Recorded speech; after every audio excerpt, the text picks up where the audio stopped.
All right, hello, welcome to Adventures in Lollygagging.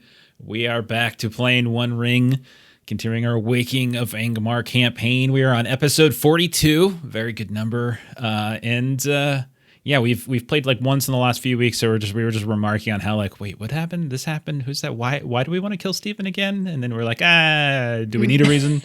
And yeah. And I had to double check. And the funny thing is, like, I had kind of like tweaked the overlay a little bit, but I forgot to get it ready. Like, I have it ready, I just forgot to put it in OBS, and so it's like everything's discombobulated. But hey, we're back. That's all that really matters, and we get to get back to this adventure. We're gonna go on a journey here in a few moments, and we're gonna get to see what happens when the rest of the party meets old Daggett. That's should be fun. Should be fun. Swords will be drawn. Yeah, maybe. I think so. I don't know. Could be. The second time today, Melissa tries to kill me. Yep. Or, the second time in 24 hours that you tried to kill yourself for no particular reason whatsoever. Or that. That is also true. God, that we were talking about moments. That moment cracked me up when Melissa was like, hey. It was funny. Anyway. Jeff was trying to be nice and give me my blaze of glory. I was. And then Melissa's like, what are you doing, you idiot? Yeah. And I still gave it to you, remember? I salvaged it. Yeah, you did. I appreciate that. Yeah. I saw what you were doing. I was right there with you. And if we do get back to that, you can always make new characters or you can make different. I mean, Gilly's married now, so there goes the yearning. Can't do anything there. So that's like retirement, It's like there's two ways you get out of the Regency Cthulhu campaign: death and marriage. We don't need. I need a new one. Georgiana is married. To be clear, though, Gilly is not married. Gilly's not married is. yet. Though nobody Floy missed anything. is, as we all know. Oh, does that mean I'm retiring? No, not it's a different game. Campaign. You're cool. This one doesn't have as keep up the poetry and you're fine. It's definitely an LDR with your fairy wife. Definitely long distance. You kind of pop in every now and then as you pass through, and then on you go. So why don't we do a reintroduction of characters? I really just got to start phasing this out, but it's so comfortable, and it wastes like 5 minutes. But let's do it anyway. Long, tell us about Floy. Yes, I am Floy, the treasure hunting dwarf. I've got my battle axe, braids in my beard for the adventures and events that took place. The recent one is a bit grayer because of the disease and poison that coursed through me. Yep, that's very, very true. And you've spent some time amongst your people the past couple of months. You've met a new traveling companion here that we'll hear about more. Seen your family. Been in the halls of Gladrock a bit, as you've aptly named your place where your family lives. And do you remember the name of, like, because you were specifically searching, like one of the reasons this kind of started is like you were searching for that axe, right? Do you remember the name of it?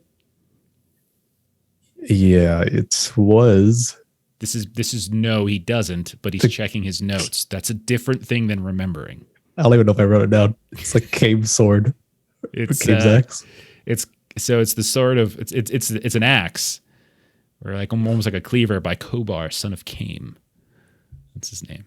Nice. Yeah, I mean, sword and axe, they're the same thing. I love the classic, like, oh yeah, I totally remember. Click, click, click, click, click. Going through your notes. It's like, that's not remembering it. If you wrote it down in your notes, you didn't remember. But that's fine. Frantic scrolling in the reflection of his glasses. Listen, now I remember because I read it. I'm okay with it because at least you want it and you won't just throw it away once you get it. Unlike some people. This is true. Who probably has a name written down of that fun little thing, but didn't have it. Armband of the Myrdain. There you go. I have it memorized. I know the whole backstory and everything because I loved it so much. So much that you gave it away to your brother. So I don't know. Maybe we'll see it again. Speaking of things to clip, the look on Jeff's face when Stephen just handed that away. I was like, why did we invite him to play with us again?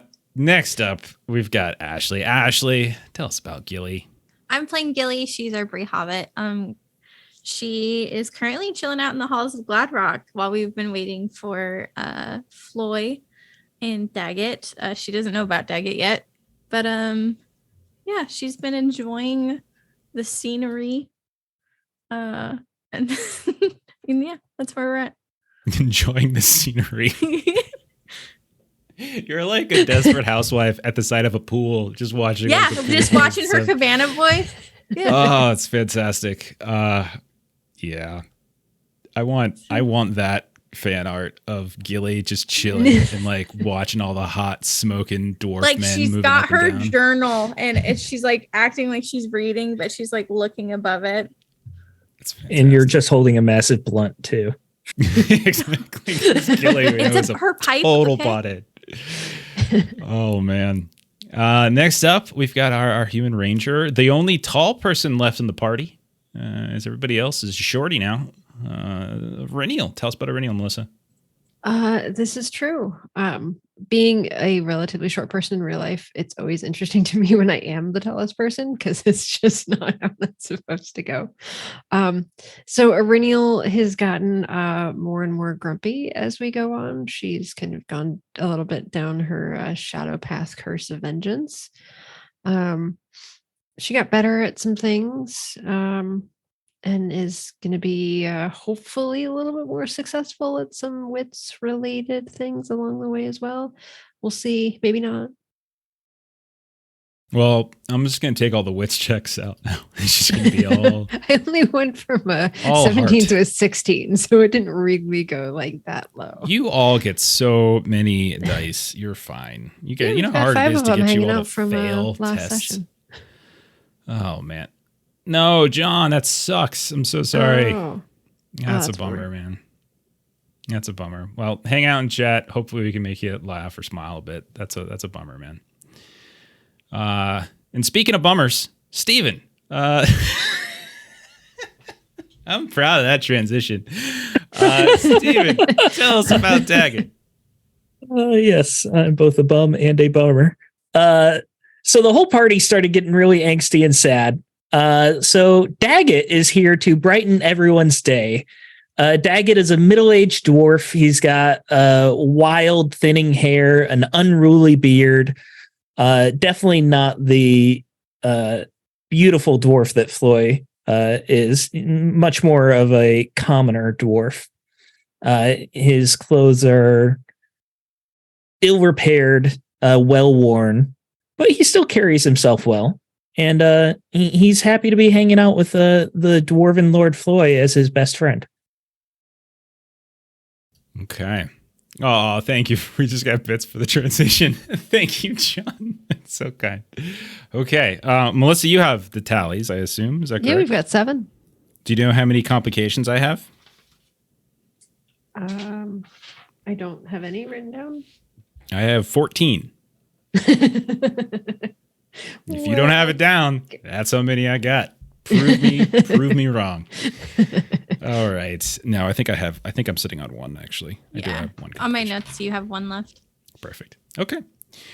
So let's dive in then. So let's just do a quick summary and then we'll get started. So last time around, we were doing kind of speaking of transitions, we were kind of doing like a transition episode in a way, where it was like post fellowship phase, post Yule, after the tragedies that befell Marambem, Talendale, and possibly Sorendir up in Angmar near Othringol. You all spent some time split apart a bit during Yuletide, during Yule, I should say, for your fellowship phase. And so we picked up kind of this sort of transition where the party was still split. Iriniel and Gilly, you were keeping to yourselves in and around Bree. And then word came from a dwarf caravan, a caravan that Floyd normally hitches a ride with when he returns back, or at least he did the year before. But that he wouldn't be returning. And he sent a note to Gilly. Gilly, you learned that he was apparently searching for like the Oathbreaker Snagget and apparently some sort of famous axe that had the bane of the undead, because Floyd was kind of obsessed with figuring out a way to help combat some of the undead creatures that you all had to face out in Othringol and Angmar. So eventually you all packed your things, the 2 of you, Gilly, Iriniel. You said your goodbyes. You traveled west, and you encountered on the Great East Road, just east of the Shire, a group of hobbits, and they had been accosted by bandits. Remind us of that voice, please. Hi, I'm Rufus Foggybrook, and bandits shot my pony in the ass. It was terrible. Or you could say, maybe it's like, he shot my ass in the ass. Ah, there you go. That's such a dad joke, Jeff. Stop. So you offered them some aid, but eventually you parted ways, and you started traveling through the Shire. Again, Shire travel very relatively uneventful and easy, etc. And you found your way across, and you made it to the River Loon, the two of you, where you observed this small hamlet hidden in the wood along the river. You saw that its inhabitants had like scars, like that were sort of characteristic of of punishments for like thieves and things like that. So it's a small little thievish community along the river west of the hills of Evendim. You snuck past and eventually found your way to Gladrock without too much trouble. It was springtime after a very tough winter, the toughest probably since the Fell Winter, roughly 50 years or so ago.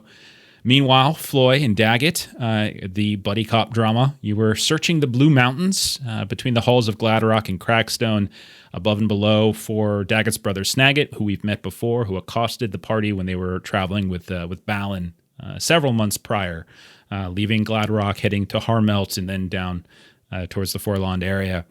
Let's see. So you had a couple encounters. You met a ranger woman named Daneth, who had broken into a dwarf tomb, and she had been carrying the dead body of a dwarf named, and she made up a pact with her friend to lay him to rest in the ancient halls of his people, the halls of Dremar, who had long since been abandoned.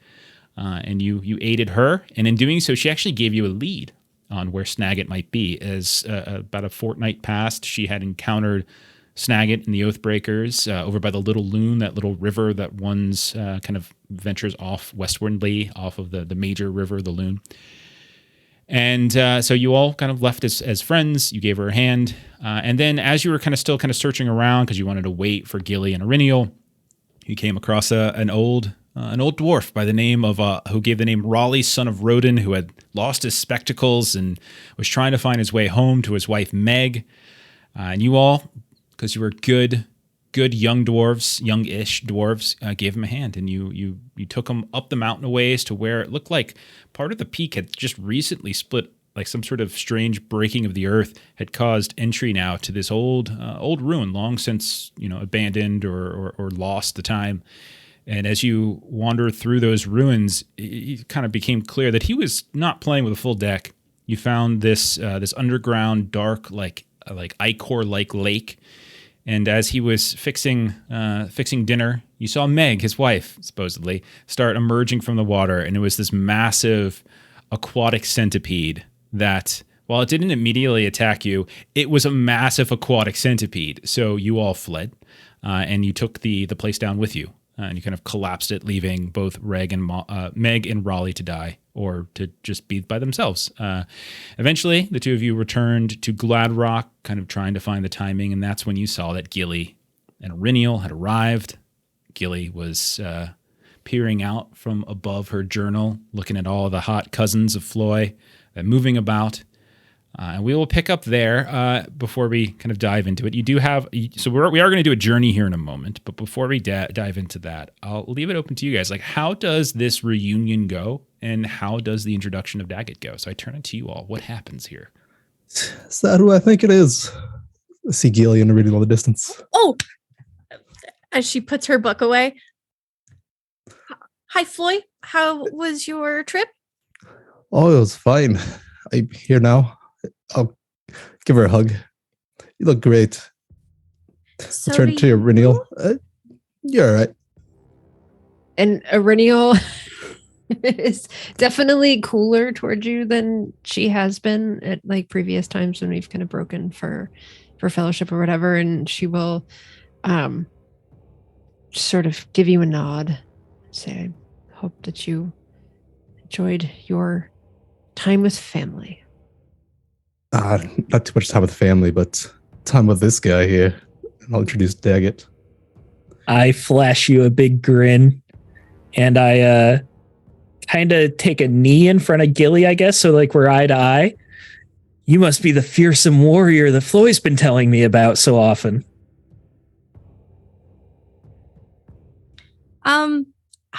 Gilly doesn't read sarcasm very well, so she's gonna take this sweetly. And I mean, I'm a scholar.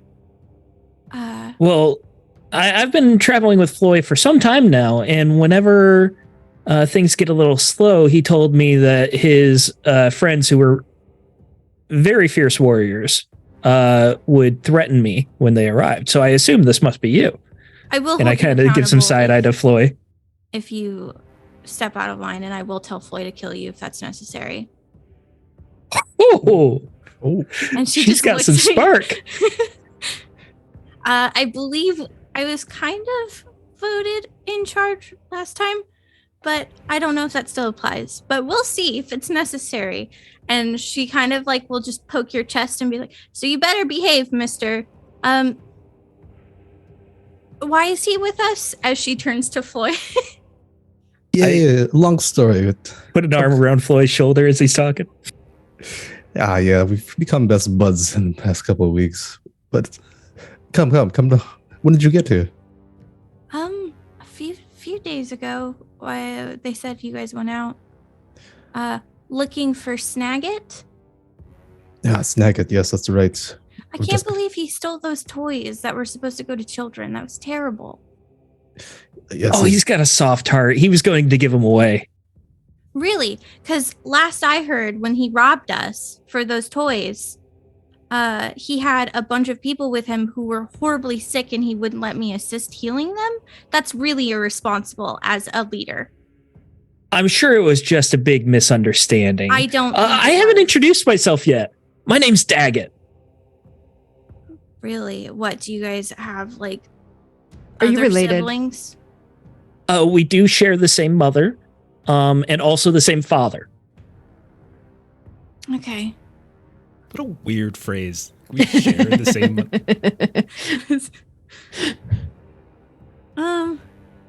Well, shouldn't he be like shackled or something? Oh no, it's fine. If he tries to do you. anything, he won't try anything. Let's say Okay. that. But come, wait, I've just become aware of Snagit's whereabouts. So we'll Thanks say, to my earnest efforts. we'll say we see like the camera, pull back a bit, so we're no longer like really hearing the specifics of the conversation, and like the four of you are kind of huddled over like ale and meats and stuff that are brought out by some of Floyd's cousins and brothers, and mother apparently comes out and is happy to see Gilly and Reniel once more, and essentially what's conveyed to you is what we've learned, last time, that Danith, this ranger woman, Reniel, that might pique your interest as well, a ranger woman who was traveling companions with a dwarf named Bellic of the Halls of Drummer, ran into these Oathbreakers just north of the Little Loon on the river. And that they were apparently heading, they exchanged information. She was looking for the Halls of Drummer, and they were looking and trying to learn a bit about like old kings and old, lore relevant to like Arthedain and Arnor, and she was able to kind of convey that. And so she kind of gave you all a general idea of where they were headed, which was there's a story, and it kind of ties into something Balin several months back also mentioned. Like this rumor of these old dwarf mines far to the north in the Blue Mountains, where an old king of either Arthedain or Arnor, the specifics of which probably were lost on the doors themselves specifically, but Reniel, you would probably be able to piece it together. King Arvedui, like the last of Arthedain, and like he had fled after the fall of Fornost, and him and his people, they kind of took what they could, and they traveled, and they were heading far north.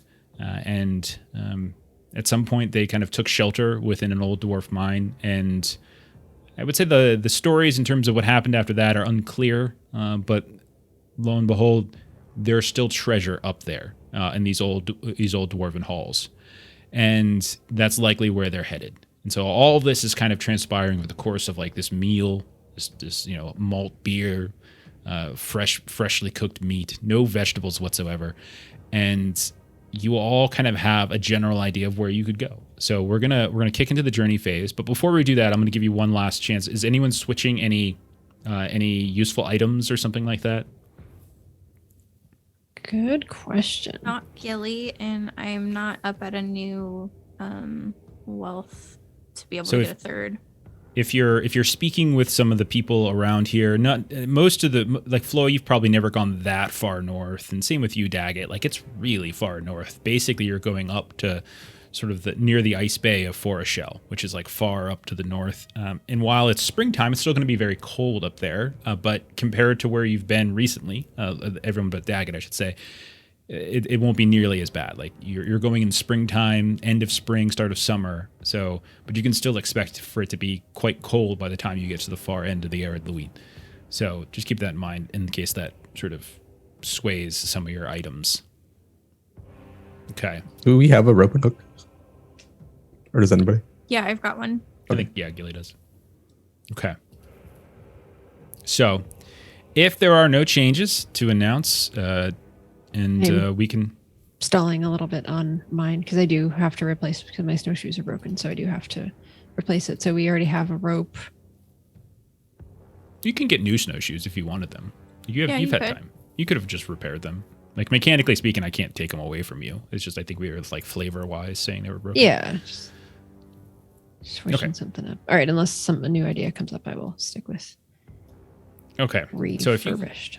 If that's the case, then if you want to look at the map here, I have marked for you about where you're going. If you can see, if you're looking at the map, I got everyone to huddle around the halls of Gladrock, just south of the little loon in a forest on the foothills of the arid Louis. And you're kind of traveling pretty much far to the north. So we're going to dive into Journey Face. And remember, we have the rules for that are in our journal if you want to take a look at that on Foundry. But there's two things we're going to do right off the bat. We're going to draw your trek, like how are you going, which route are you taking, remembering that fully going over mountains isn't really a thing, and that you have to concern yourselves with river travel and stuff like that. So like, where are you going? Like, how are you traversing it? So go ahead, and whoever wants to do that can kind of start drawing that out. And then we need to review our roles, since we do have a new party member now, and that might change some things up. So while you all are figuring out the path, there are 4 roles. Guide, they do the travel roles. Hunter does the hunting roles. Lookout does the awareness roles, and Scout does the explore roles. So, how far can we travel while we're in the mountains? In the mountains, I would say, like, if you're looking to stay in the mountains, if you look on the map, the way the art is, you see how like the eastern side is all shaded. I would say as long as you're staying like on the shaded side and not trying to go up and over the peaks, you can probably stay within the mountains most of the way. Does that make sense? Okay. Yeah, I'm imagining we'll just like follow that like a crescent shape towards it. Yeah. So give it a draw. Go ahead and draw it. And we can say, like, even what you're doing now, like while you're eating, you kind of move the food off to the side, and you've kind of unfurled these parchments and things, these old maps, perhaps, of the Blue Mountains and some of the halls that are still occupied. Many of them have been abandoned, and even recently, as so many dwarves have left the Blue Mountains now that Erebor has been cleared. So there's a lot of places along the way that just aren't really inhabited anymore. And there's also more than a number of old dwarf mines and dwarf halls that have long fallen to ruin since ages past, like ancient history of the dwarves as well. So, but you go ahead and you give that a draw. That's fine. So you'll be going over the river twice, but you're kind of picking decent spots to do it. You're not going over like the thickest parts, and you're not going too high into the peaks themselves. All right, so then let's... Are we avoiding? Oh, yeah, I see, because we're crossing it down south, and then we're crossing it once up north. You will, yeah. You're not going to avoid it no matter what, because the river does go up into the mountains, but it'll be thinner here and there, and mountain streams. Yeah. Yeah. Got it. Okay. Yeah. All right. So you've kind of figured out. You've got your map kind of unfurled a bit, looking at these mountain halls and such of the dwarves. Some of these maps are old. Some of them are newer, as like scouts have the past couple decades or so have tried to update things here and there. So then let's figure out what the roles are going to be. Again, remember there are the 4. Guide does the travel role. Hunters do the hunting role. Explorer does scouts do the explorer role, and the lookout does the awareness roll. So how do you guys want to handle that? I would still prefer the awareness roll if that's possible. Okay. So you want to continue into the lookout position? Yeah. Okay. I will put you over there. To tell you guys what my character can do, I am good at travel. I'm moderate in explore and awareness, and I've got nothing in hunting. That means Aureliel might be the hunter again. Okay. It sort of makes sense. Like, this is your neck of the woods, so to speak. You know, your mountains. So do we want to move Daggett into travel? Would you trust Daggett to make the choices, Aureliel, as to where the party journeys? So having this conversation, Aureliel, has been working on kind of getting better at travel. And so there's going to be a lot of sighing of just that. Sure. Yep. That works. That works. And she's still getting used to Sorendir's absence looms large, I would say. So anything that continues to change things is just sort of an irritant for Aureliel. And Daggett is completely oblivious. He's telling you how many times he's been up north, just dozens and dozens of times. He practically grew up there. And on the map, he's just showing you the route that he would suggest taking, which is incredibly circuitous and crosses the Loon like 3 times. And Floy will tell you, I have a great sense of direction. I've gotten him everywhere we needed to go within half day, quarter day. Yeah, I'll get us up there by the end of the week. That is wonderful to hear. I will make sure that I keep us in good food and good tracking. Thank you. You're welcome. You're welcome. Okay, so I set up the travel sheet. So I put everyone where they're supposed to go. So you just double click on the token, the company token there. You should be able to see everything. I think everyone's set up. We're actually moved up to... Okay. So last call. I think I'm still in the wrong place. Hold on. No, you're good. Make sure you click on the token on the map. Don't... You're in the hunter role. Now I'm in the hunter role. Got it. Okay. Okay. So... any last business before you all sit out? I think I'm good. Okay. So then let's go ahead as we depart. Maybe a day or so later, you bid adieu to your mother, your cousins, your brothers. Gilly, you do as well. You get your equipment together, sharpen your axes and swords. Yearning, please? Yeah, go ahead and roll for yearning. And you head out, get onto the mountain paths just outside of Gladrock, and travel for the first day or so is remarkably easy. As Floyd, Daggett, you know this area extraordinarily well. But once you get the further and further north you go, the further and further away from regularly inhabited halls you'll get. And much of the journey is going to be over land, but there might be times in which you'll be going kind of underneath, and they're finding caves and such, whatever Daggett decides to find. So why don't we start with our travel roll? So Daggett, if you want to go ahead and give us our travel roll. All right. How exciting. Mm-hmm. That is I got to learn my new numbers here. I'm sorry. My target numbers have changed. Yeah. Oh, okay. That is a great success. That's how Melissa plays board games. I got to learn my new numbers again. It's just makes it up. So great success. Okay. So if you recall, what that means is that just essentially determines how far into like the GM hex map it is before you all suffer your first event. 2, 3. So it's like 4. There you got your 15th complication. Oh, thank you very much. with the descriptor. I've been doing more inconvenient and strange. I agree. Like I'm not trying to kill him with this, just trying to make things a little bit more difficult. All right. So then, trying to remember how to do this. So then we're gonna do our target is going to be our lookout. So, Gilly, if you want to roll an awareness test for us. Okay.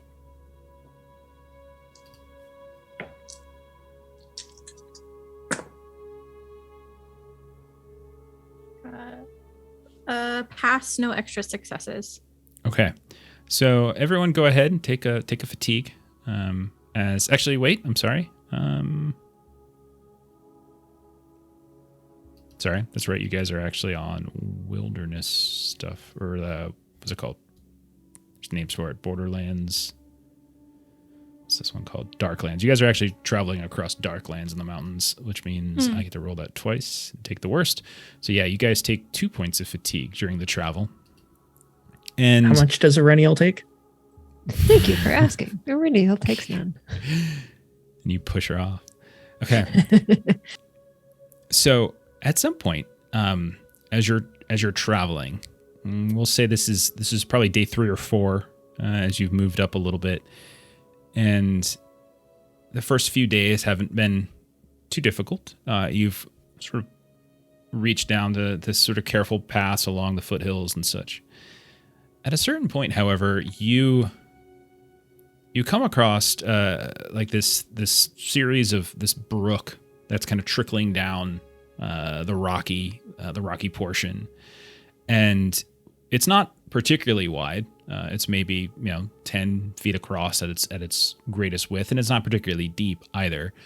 But what's curious about it is that it is very much orange and thick, and you cannot see the bottom. And by orange, I do mean orange. It's got this kind of orange kind of coloring to it. At one point, Gilly, and this is like an ill choice basically, at one point one of your ponies, Beat or Root, kind of comes over, starts taking a drink at it, and begins to suddenly spat and spat and spat and like vomit a bit. And then you see they get very, very sick. The second one does as well. You guys spend a little bit of time having to like care for them, make sure that whatever it is that they drank isn't bothering them anymore. And it's during this sort of delay where you hear the sounds of children, kind of screaming, laughing. You're not sure exactly what. And it's a little bit further up the mountain somewhere, and you can see it kind of tracks up the where the brook is. But you hear them like kind of screaming and shouting. What would you guys like to do? Arenia will kind of immediately kind of make sure she's got her bow and her swords, and just kind of look at everyone else. We must provide assistance. Children all the way out here. Let's take a look. Well, my kin may set up anywhere, so there can be children anywhere. So now, do we need to cross the river to get to where the voices were? You can start just moving up. It's up the slope Okay. a bit, so you can figure that out as you go. Okay. As you move up the slope, it's maybe 10 minutes away before you see 2 figures, very small, that are on the opposite side, the northern side of this brook. Again, the coloring of the water is still horribly like bright orange. And you see you can tell, first of all, Floy and Daggett, that these are dwarvish children, like in terms of their stockiness and their height. But you can see that they're draped in these too big for them cloaks and robes, and that they're relatively colorful themselves, like at the cuffs and things. And they're kind of screaming at one another as they're sitting on top of 2 different rocks on the opposite side. And like they're like, and they're making these weird sort of symbols, like these movements towards one another. But the minute you guys get kind of close, one of them who would be kind of facing you as you come up the slope suddenly stops. The other one keeps going and then kind of motions in your direction. And they both turn around. They look at you, and they're like, one of them in this sort of weird kind of voice that's a little bit cracky. It's like, "Who dares approach the great wizard? Why dost thou want to cross the brook?" and the other one just starts snickering a little bit behind. It is the great dwarven lord Floy. They kind of look at each other. Ah, yes, Floy. We have heard of this one. What What brings the great Lord Floy to this And they kind of look at each other. mountain path, slope, brook? It appears we heard screaming from the two of you. We are locked in a deadly battle. Why are you fighting?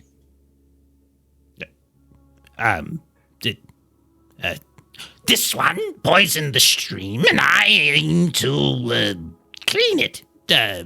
Thwart him. And they go, I did it. No, I didn't. I didn't dirty the stream. You did, not me. Come on, well, me. It wasn't me.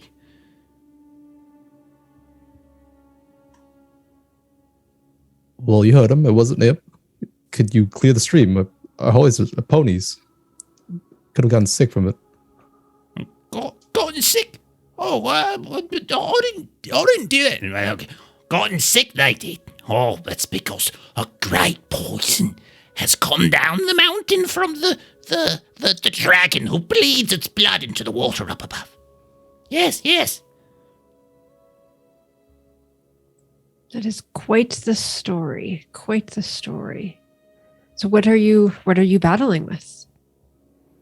We're casting spells at one another. Blah, blah. and they start going back into their emotions and stuff like that. And they're like, and they're just like two like young dwarven kids sort of playing around, it seems, at being magicians of some kind. It's very peculiar. It's a very weird sight. And Floy, you're not wrong. You're a few days away from Crackstone or Gladrock, which are kind of the two most northern inhabited halls by families that didn't make the journey over to Erebor. So it is kind of peculiar to see such young children outside of their own halls, on the surface, in by themselves. Are your parents nearby? We have no parents. We are great wizards. Wizards have no parents. And then the other one is like, They're up the ways a bit. They're doing some survey. Like, Log, shut up. Yes, we are great wizards. We have no parents. Right. Get back to your no parents then. We'll be on our way. Yes, on with you, Lord Floy. On. Run away, you coward. Refuse to face us, mighty wizards. and then Like, what are you doing? Yes, refuse to face us. Should we go speak with their parents? I do believe we should probably. no, don't speak with our parents before. Well, you've got no parents. And like, there's like this constant struggle between them not wanting you to talk to their parents and wanting to stay in character. I'll lean down to Gilly. Gilly, entertain them for a moment. I think they'll be fine. Me entertain them. All right, I'll do it. No, I mean, so did you guys know that hobbits can turn into trolls sometimes? Of course we knew that. We're great wizards and magicians, we know all. Why, we could turn you into a troll if we see fit. Oh, okay. Interesting. What kind of creatures have you felled with your great magical powers? As like Gilly's like motioning for them to continue on. We slayed the great dragon, whose blood now roams down the mountainside and So then you poisons did your poison ponies. the water. Now the dragon poisoned the ponies. We just That's killed the the dragon. consequences of you killing the monster. Well, it would have been a lot worse if the dragon went around and killing people. Really? Do you even know the dragon's name? I do write stories. I would like to write down a story of your adventures, if that would be fine by you. The name of the dragon was Golden Fang. Golden Fang. And what is your names? I am Wome, son of Wole. And then the other one's like, I'm Log, son of Lig. Okay. And she writes it down. and then they're like, no, wait, Log and Whelmy, we don't have parents. That's, I mean, you could have previously had parents and maybe they died. Why did you say our parents died? That's not very nice. They're just so you do have parents. They're seven. I'm confused. Why are Homie, they I don't seven? like this game anymore. Oh, shut up, Log. They're rich up there. Oh, what You for? can just- Are you guys Mines. planning to move in and make your own halls? Mines, that sort of thing. You know. I mean, no, we're just looking for place, you know. What do they say? My dad says the mines are running thin, and so they're looking for more places, you know, somewhere they can find. He doesn't want to... I meant, how dare thou talk to me in such a casual manner? And Gilly just kind of giggles. What halls do you hail from? Crackstone? Oh, this is Ashley looking at her notes. It's the one I think that Floyd visited last time. Yeah, and made okay. a deal with the guard. Got it, okay. It might even be where Daggett is originally from. I don't know. It's up to you, Steven. It's at least where you met me. Mm-hmm. Were you guys there when stuff was stolen? You kind of look at each other. Oh, I heard that treasure. Someone came in and robbed us of treasure. Yeah. Why? Did you? I was just wondering if you guys heard anything Did else you about steal it? I think they might have stolen it. You know, and they're kind of going like, oh, Did you No, steal we're it? I looking can for cast a it. spell and I can read your mind. Do it. What am I thinking right now? You're thinking of dwarves. Lots Wrong. and lots of dwarves. Now I am. Bare-chested and Oh, by the no. fire. What on earth? This seems wrong. Have you read Is my that diary? cousin?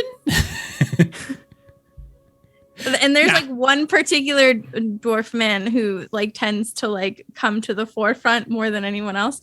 Maybe don't read my mind unless you are over the age of being an adult. Floy, how old do you have to be an adult? I think it's like your 60s. yeah.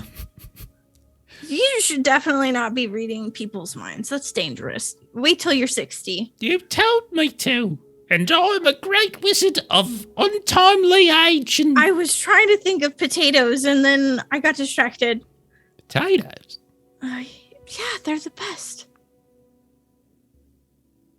So, at long last, Wummy's like, We tire of this conversation, so it's time for you to off with you before we turn you into pigs. and he starts, he picks up this sort of shiny looking rock, and he's like, and he starts, like he's acting some sort of spell. Mm-hmm. What do you do? All right, we're on our way, great wizards. And we'll just throttle away. And then you hear, like, we're as not you're going to talk to the parents? as you're Oh, waddling you wanted away, you hear, Let this mark down in the day when the great Log son of Lig and the great Romy son of Rolir thwarted Lord Floy of whatever petty horde he comes from. and you hear them shout that and giggle. As we're leaving, I whisper to them, "We've got to go bury our treasure." One of them will say, Womi's eyes get really wide, like, Treasure. I want some treasure. can I? Illy stole it from Flagstone. Crackstone. And so Womi looks over. Look, they said they stole it. We gotta tell your dad. They're the ones who stole it. Let's go. And then they like hop off their rocks and they start running up the slope at that point. Okay. And now we follow them to their parents? Is that what the up to you. plan was? So yeah, I mean, Hoping Floyd. there was a Daggett- plan there other than just throwing Gilly Yeah. under the I proverbial was like- bus. Floyd and Daggett, you would know that like surveying various caves and slopes, it's not uncommon. Like, I mean, bringing children is maybe not necessarily ideal, but like it's not the most uncommon thing for people to be journeying it up here, looking for different places that they might start new mines and look for anything. I mean, the Blue Mountains in many ways, especially towards the southern side, has been long, and that they've been mining and mining and mining away. And so there's not as much places to look for. So everyone's just sort of looking for whatever little bit they could find. So Reniel would be interested in following them back up to their parents, and also kind of keeping an eye on the river to see if we can sort of find the beginning point of this sort of orange color. Sure. Give me like an explore test or something like that, or a scan if you prefer, if you're looking for something hidden. Definitely explore is the better way to go for me, because it is favored.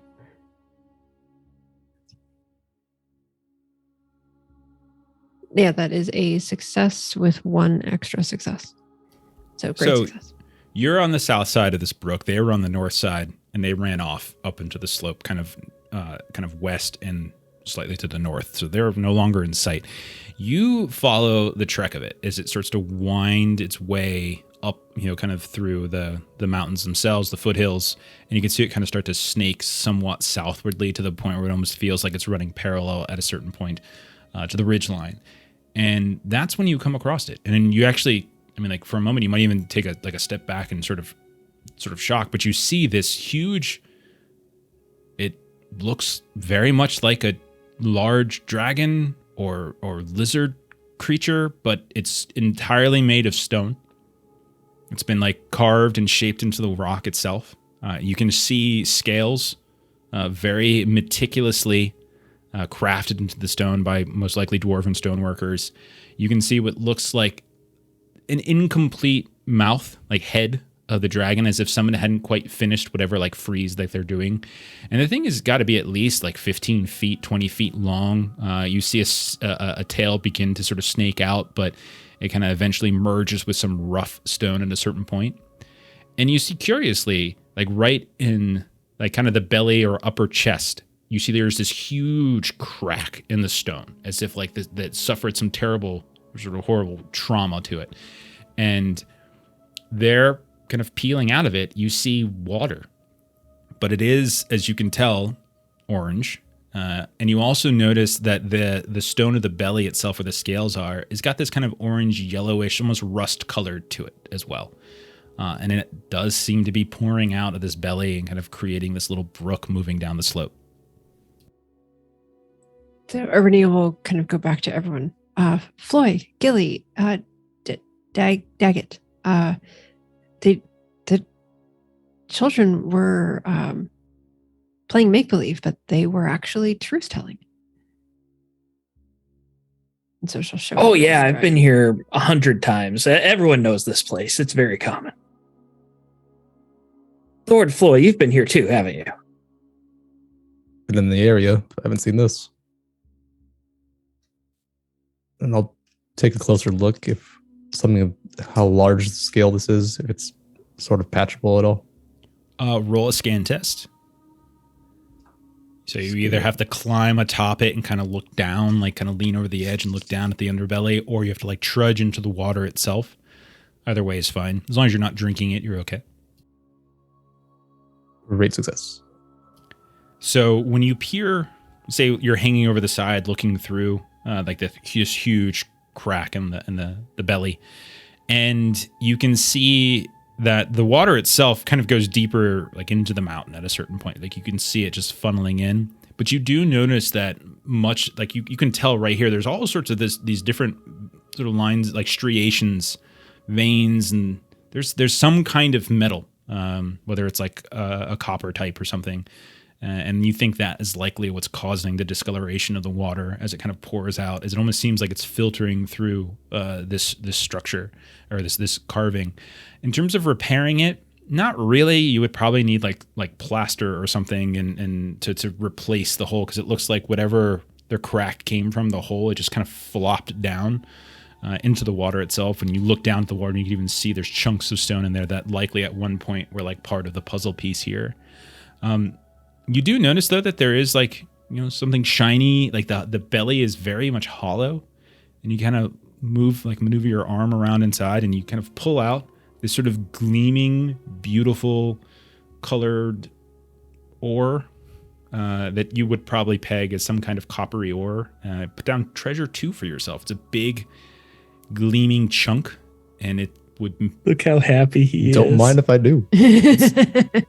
There are That's all he metal wants from workers. One Ring.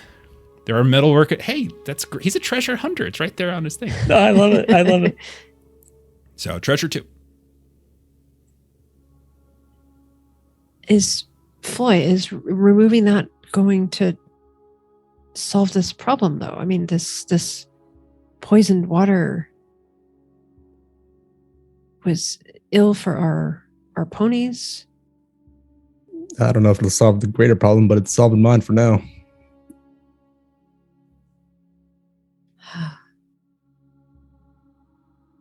Is there more to remove? Perhaps if we cannot patch this, we could remove enough of this substance to stop this problem? I'm sure the dwarves over there will survey the area, get a better idea, clear it up themselves. So we'll continue on, try to locate their parents. And If you before want we to. before we go, you said the head was unfinished of this carving. Mhm.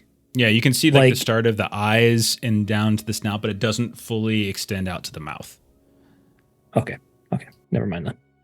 Why? What'd you want to do? Nothing. It's fine. Okay.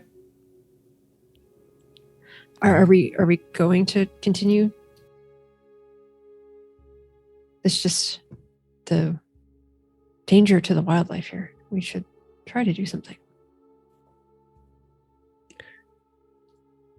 We can't fix every little problem we come across there, Neil. We've got places to be. What a wise dwarf. That's why they made you a lord. I think you're the only one that's made me a lord, but I welcome it. So, do you then return to your ponies and cross the brook and continue your journey, or do you want to actually seek out these parents somewhere further up? Who knows where in the mountains? Daggett is no babysitter. Fair enough. And they're dwarven children too, and so I think you two would probably have a better handle on. They're dwarves hanging around on a mountain. They're fine, type of deal. You know? Yeah. As long as we don't feel like it's Snagit, Gilly's fine with just going back. Oh no, Snagit doesn't have any children. No, Other than the Know two. of. No, well, maybe 3. No, he doesn't have any children. Well, if you all are okay with the destruction of your land here and the poisoning of the wildlife and the fauna, then I suppose we can move along. Sounds good. Are you saying my people can't handle this? Didn't seem to be of efforts in the direction of fixing the problem, but northernly we shall go. And Aurenia was hoping for like solve small problem, have small win, move on. And she's like, okay. Throws her bow back over her shoulder and Mhm. north we go. Okay. Perennial just needs a win so desperately. Floyd does have 2 treasures, so I guess that is a win for him. That is a win. All right, so you guys. Aureniel's noting the like 2 dwarves are seeming to agree with each other a lot. This could be annoying. So you move back down to where you would kind of lift your ponies. You find a way across. It's not hard to cross. Again, it's only 10 feet across, very shallow. You find some rocks to kind of hop and such. Maybe you camp down for the night nearby, and eventually you continue on your journey. So Daggett, go ahead and give me another travel roll. All right. Travel. I keep dropping dice every time. That is 3 Gandalfs. No. That's not Wait a even second. possible. 8. The way you all roll 20. dice, it is. That is a regular success. Okay, so regular success. All right, let me go ahead and move you guys a bit. Okay, and let me do my target. This is going to be for the scout. Is the scout Floy, I believe? Is that correct? Yeah, that's me. Go ahead and roll your scout test. Scout. Ooh. That's a Gandalf great success. Okay. Everyone go ahead and take 2 more fatigue. Travel in these mountains, even the foothills that you all But are he kind got of a sticking to. Gandalf. Doesn't matter. There is basic fatigue gain, and then there's the extra effect if you were to fail, which he didn't, so you're okay. So you don't get the Imagine mishap. if he failed. I rolled a mishap, so it would have been, if the tested roll fails, you add a day to the length of the journey, and the target, in this case Floy, would have gained an additional fatigue. In this case, it's just 2 for everybody. That's the standard. And I do trust you, Jeff. I just have to give you shit. No, I know. I mean, like, you're very clear last night that you wanted rules to be followed instead of fun. That's fine. I don't allow fun in my games, okay? Oh, we know. Okay. Thankfully, there's nothing to reload in the One Ring. So the 2 of you, like, you're still within probably a week's travel or so of Crackstone, and probably 8 or 9 days travel of Gladrock at this point. And you're still periodically, maybe you've encountered a couple other random travelers here and there, folks who are just kind of out scavenging, or folks who have managed to find some sort of small area in which to sort of park their things, or they're doing similar to what the parents were doing of those 2 dueling dwarven magicians. But as you're traveling, you do one night, as you take your camp, set up your watch, you've got it's getting cooler. The air is getting much cooler. It's actually quite cold at night. There's a slight rain that kind of comes, like this little sleet sort of forms, but nothing too terrible. And compared to what you've done before, again, it's not too hard. And at some point in the middle of the night, Floy, you kind of roll over, and your eyes kind of open up for a minute as you go to kind of scratch at something. And as you're looking off, maybe 15 feet away from where you've camped, the light of the fire has illuminated a rock wall that maybe you didn't necessarily notice too much of to begin with, or maybe it's kind of coated in like some grime or some vegetation. But you see, like with a start, like faces looking down at you. These kind of contorted, strange faces.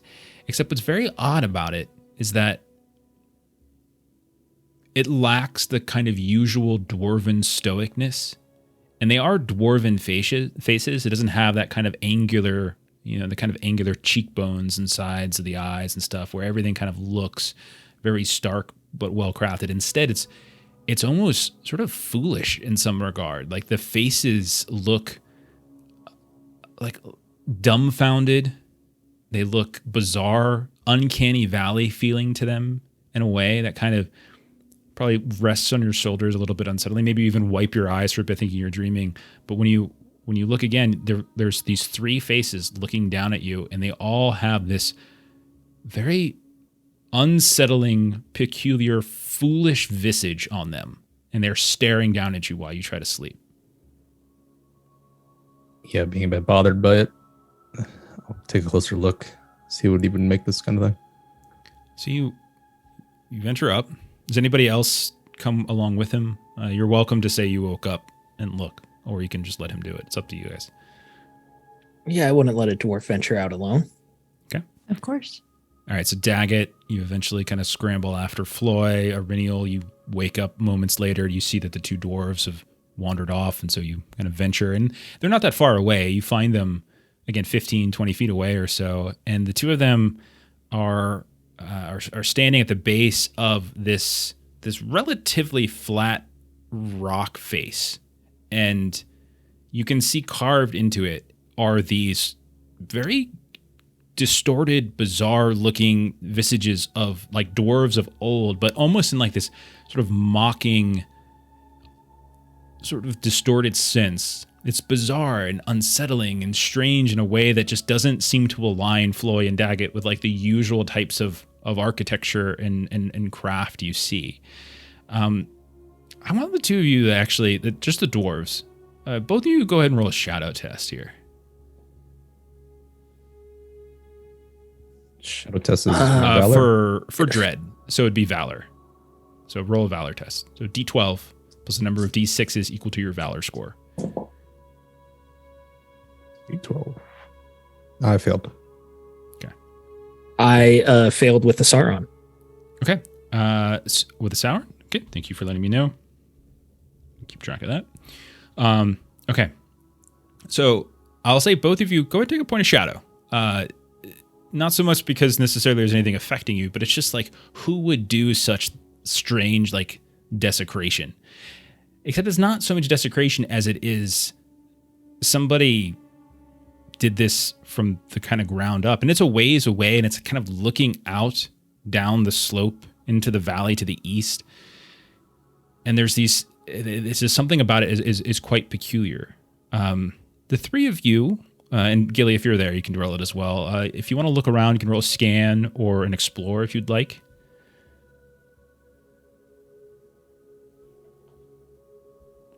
Either of those would do.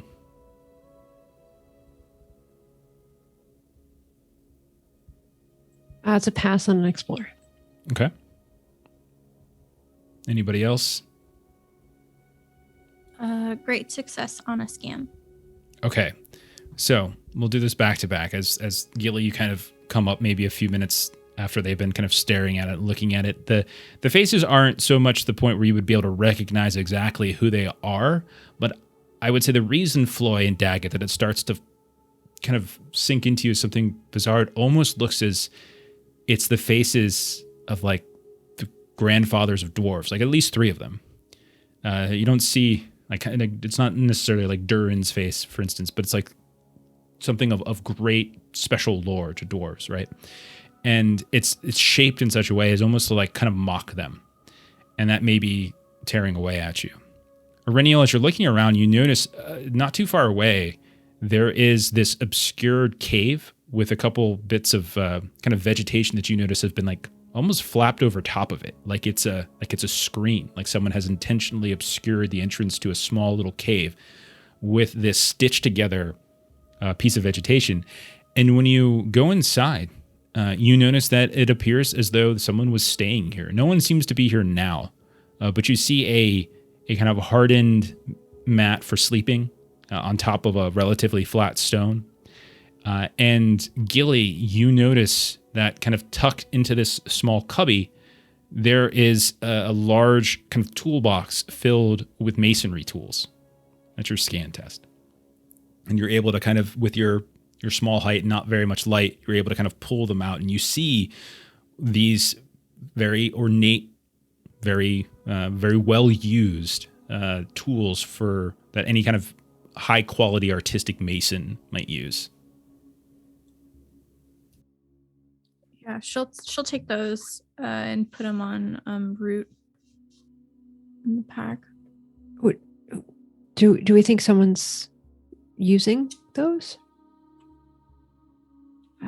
If they did, they made these creepy faces. Gilly, I would say, since you got a great success, you would also notice that some of the tools, or maybe the toolbox itself, you can tell it actually looks like there is a maker's mark on these things. Like they've been, like the tools have been claimed, they've been signed and said, well, you don't know what it means necessarily, but you know that the fact that this is like a thing that sometimes crafters do, but you wouldn't be able to recognize specifically.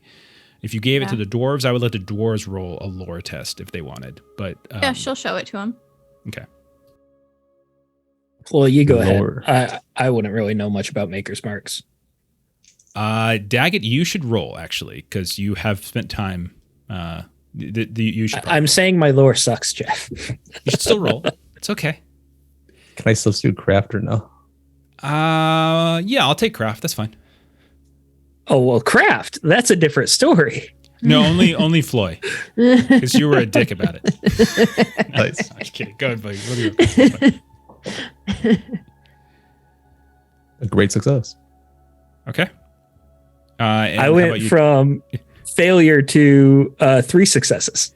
Okay.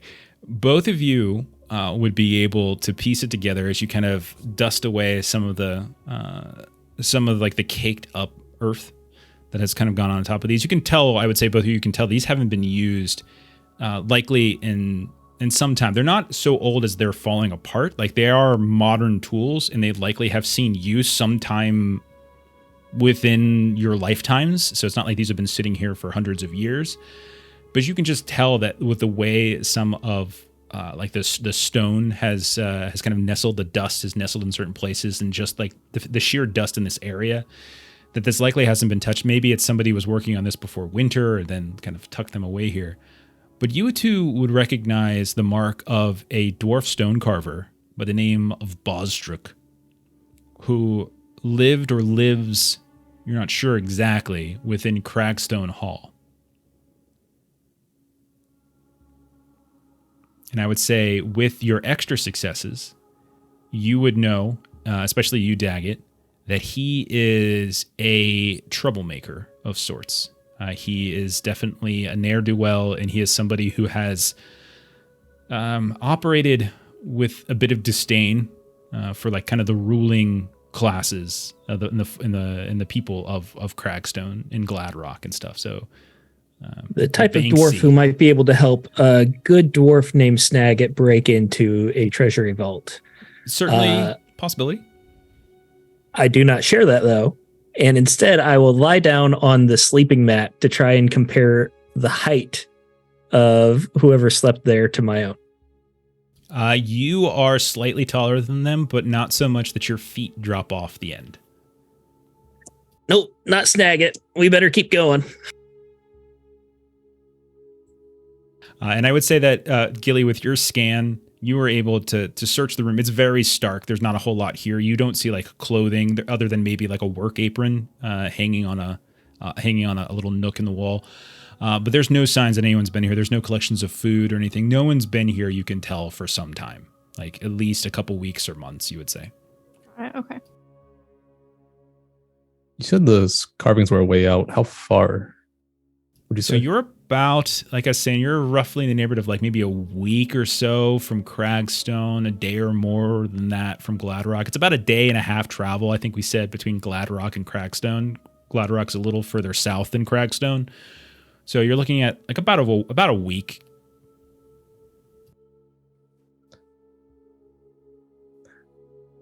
If possible, I want to like undesecrate these, sort of make them look a bit better. Okay. What I will say is we're gonna make a craft roll for this, and it's gonna take time. These are large. They're probably each of them of about 10 feet in height, each face. But you could either desecrate them, you could like kind of do something, not so much to repair it, but at least like to like black out or destroy the sort of the insult that it's making to like the dwarven fathers of old. Could I do something to help, but also make it take longer? Sabotage a little bit? I don't want to desecrate it more. I just want to like, hide a tool occasionally as I'm helping. Absolutely. We'll say, Floy, you're going to roll craft, but then I'm going to want Daggett roll like Stealth. Stealth is fine. Yeah. Just a success on my part. Okay. Regular success. Regular success. So this kind of on its own, if Daggett wasn't interfering, this would probably take a day or two for a single person, not caring so much for like artistic integrity, but more just trying to make it so it just doesn't look so insulting and so strange. But with Daggett, who I would say you're not aware is kind of sabotaging necessarily, but is kind of is trying to help. But you like lose track of like a chisel here. Your hammer kind of goes missing for a moment. You have to kind of scramble around to find it. I'm going to say this is going to add 2 extra days. And I'm going to say everyone's going to take an extra point of fatigue as well, as this is extra time. I would actually say, Floy, you would probably take 2 points of fatigue as you're doing the proper work. Okay. At the end, I'll clap Floyd's back. Oh, we did a good job, didn't we? 2 dwarves working together, breaking out a sweat. Nothing Certainly finer in this middle. world. And while they're working and kind of doing their dwarf thing, Verneal would have gone over to Gilly and just. So this is interesting now, having two dwarfs in our fellowship. I rather like dwarves. You do. This is true. I'm not quite sure what I think of the new one, though. He's I suppose when you've been through all that we've been through, it's different when someone comes in and they haven't been through the same things. That and at the time Gilly's like smoking her pipe, and I feel like he's blowing out more smoke than I do. It's quite astute. He is not. With Sorendir, I felt that we trusted him relatively easily. I do not feel the same about Daggett. Maybe he will prove himself, but I think he's too friendly. He's trying to be too useful and eager. Yeah, either he's an idiot and he's messing up his assistants, or it's more nefarious and he's assisting his brother. I'm not sure. Keep an eye on him.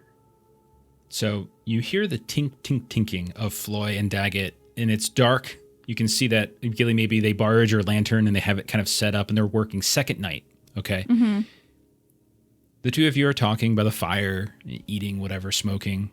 And this is the second night you've spent here. Actually, second night after so probably the third night you spent here. All of a sudden, Irinial, Gilly, the two of you see streaking through the sky. There's dark sky, no clouds. You can see stars, no thunder, nothing. It's a beautiful night, actually. But you can see streaking suddenly, as if from further up the mountain to the west, to the northwest, I should say. You see 4 streaks of what look like fire, just well up ahead and just swooping down, each one within a few feet, maybe 10 feet of each other or so.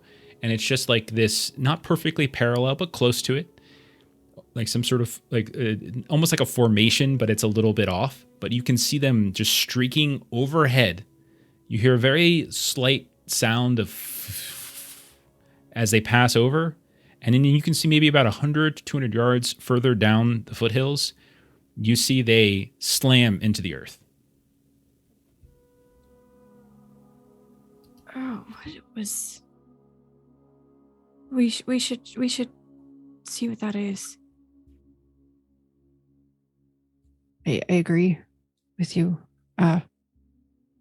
They're busy. I suppose we could let them know that we're leaving, though. Floy, Daggett. Gilly and I are going to go investigate some. I don't know, but it fell from the sky. If we scream, Floy, you know what to do. We'll be here.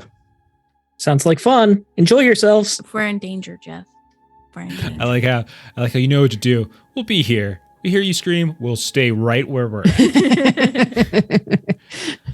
All right, Gilly and Irinial, you trek away from the camp down the slope.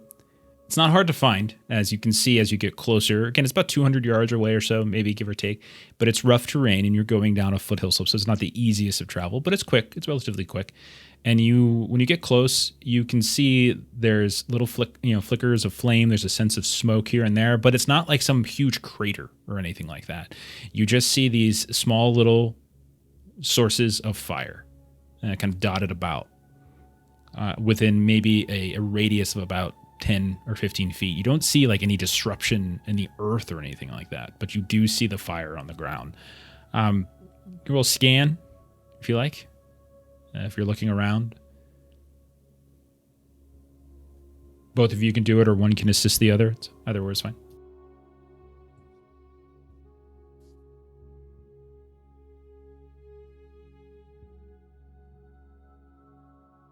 You're muted, Ashley. Regular success. Okay. You notice as you're looking around, there are 4 birds on the ground. You can tell that they're on fire. They're scorched. They're decent size. They're not enormous. You're probably smart enough with your lore. Some kind of hawk, maybe. You're not entirely sure, but probably that. You can tell by like their talons and things. They're unfortunately all dead, but you can tell that they've died from. You're not sure if it's the impact or if it's the fire, but you can see that like right where they're laying on the ground, their bodies are kind of broken a bit. Their plumage has caught on fire, and that has spread to some of the vegetation in the air, the shrubberies. You're able to quickly kind of pat it down, Aureliel, so it doesn't spread too far. But you count 4 of them, and you count 4 little sources of fire. And that's what you find. Why would someone alight birds?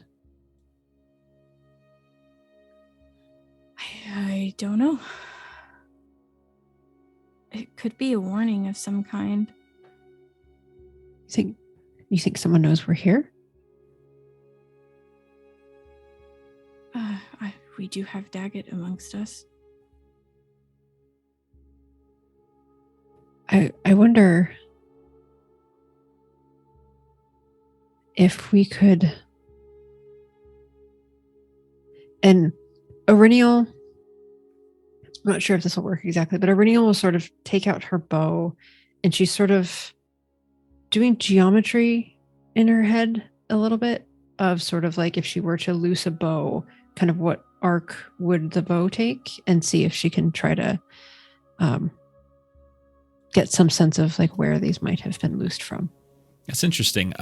Perhaps a battle roll? I'll take that. Yeah, sure. Okay. Ooh. I was thinking something more witsy. I think it seems witsy. But I'll take it. I'll take battle. It's fine. We just haven't had one in a while. So It I was like, feels like a riddle roll to me, but I'll take it. got it. Okay.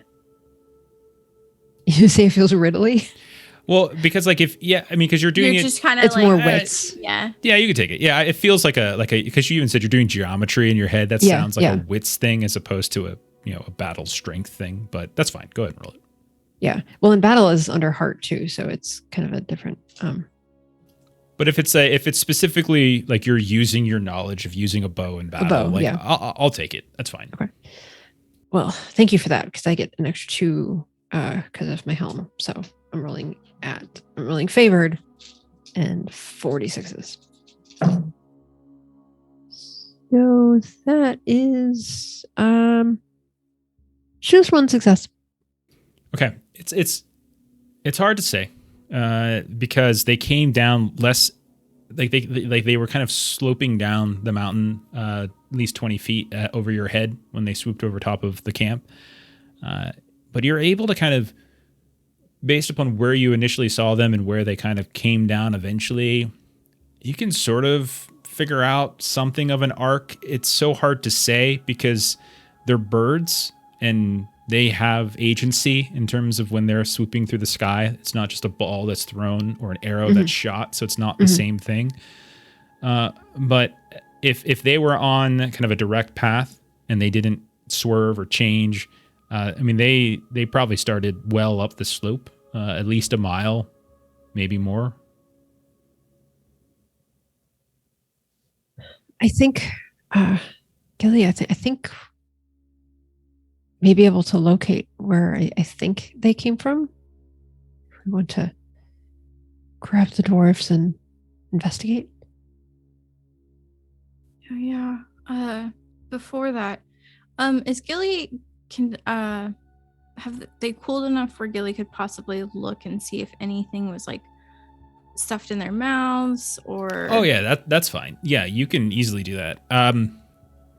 As far as you can tell, you don't need a roll. You have such good healing. you can't see any signs of like them getting felled by an arrow. You don't really see anything to suggest recent wounds other than them crashing into the earth and the fire. You don't see any kind of, again, other than just like the falling to the earth, which they're still birds, so it's a little different. They're the lightness of them doesn't have like the total destruction like say a human would if they fell in such a way.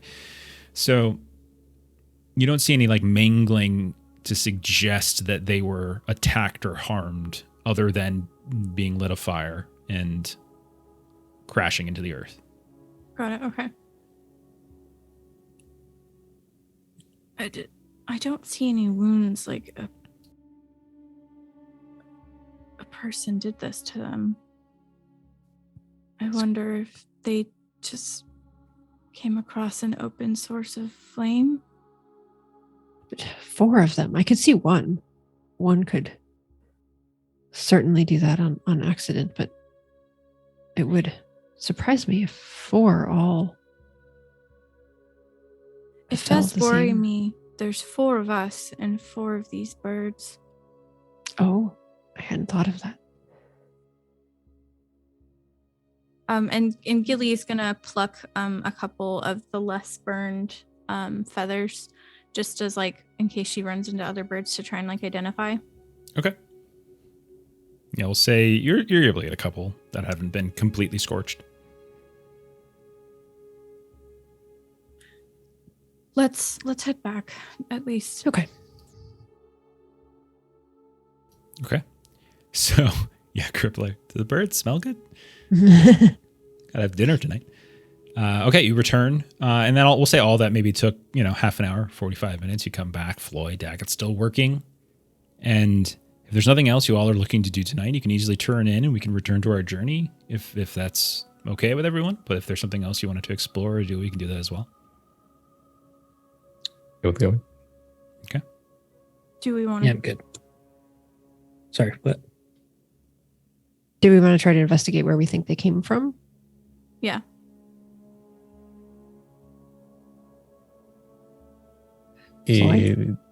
Where what came from? Exactly. The 4. As We've I told kick you some in dirt advance. over one of Floyd's chisels so he can't find it. Kick some leaves over it. You just step on top of it and just grind it into the ground. Birds falling from the sky. On fire. Blaze. 4 birds falling from the sky lit aflame. Do you know where they came from? I have a general guess as to where up the side a bit. We could take a 10 look to in the 1, they morning. came from the sky. Thank you. They did. I saw them come from the sky. I'm wondering where they started their journey from. Okay, so do you, in the morning when the light comes, do you go try to find this, look more, or do you get back on the road and onto your journey? My fatigue is building here, guys. That is true. Weird. It's weird how that's happening. So strange. Rennial's like, we can keep going. It's Right, fine. I feel great. She's like, She doesn't yeah, get. I feel good. Josh. I'm we are- gonna need I'm an not answer thinking on of that you said- question. It seems. Rennial, you seem very interested in this, and you know what? It piques my interest too. And Gilly, you seem to like to write stories. Flaming birds falling from a sky. That's a great story to write. I say we go investigate. Here he goes again. Been through this before. Directs me to these places. He's stalling again. Loy, I would never stall. Your No. companions are So then- clearly interested. We know where should Snagit is. continue. We should continue. And Renio looks at Gilly. The moment Daggett like started showing interest in like we should go here, Gilly looks at Reniel and is like, "We're going, we're going back to where we're supposed to be." And Okay. Renio sort of looks at Gilly, sort of hurt for a second, and then reads the look. It says, "Ah, yes, Floy, we are in your area. We have a task to do. We will do the task." As the Lord commands. morning comes. You pack up your things. Floy, you look up. You feel you're satisfied with his work. No more interruptions in the night, and you pack up your things and you return to your journey. So Daggett, if you want to give us that travel roll as we Gilly's continue on. collecting the tools back, and she's like, "Who buries tools when they're done with them?" Like, It's covered in dirt. It's a dwarf thing. not Bury the them in the dwarfs earth. I've come across. Bury them in the earth. It makes sense. You can come up with something there. The tools go back to the earth or something. Okay, That is a how'd you do? great success. A great success. Okay. So once more, you will move with great alacrity. Okay. So somebody's on the map. Moving with alacrity is not what I consider a great success, though. You can, let's see. Where are we? You're getting very, very close. You're right at like that last little tail. This will probably be the last journey at this, or last journey event. Okay. So let me hit my target for this event. This is going to be hunting. This is going to be you, Aurinial. Oh, hey. Go ahead and roll your hunting test. I thought this whole journey was just going to be me looking suspiciously at our new travel companion. I have been nothing but nice. That's why we have PTSD. Mm. Oh, no. Oh, no. Nope.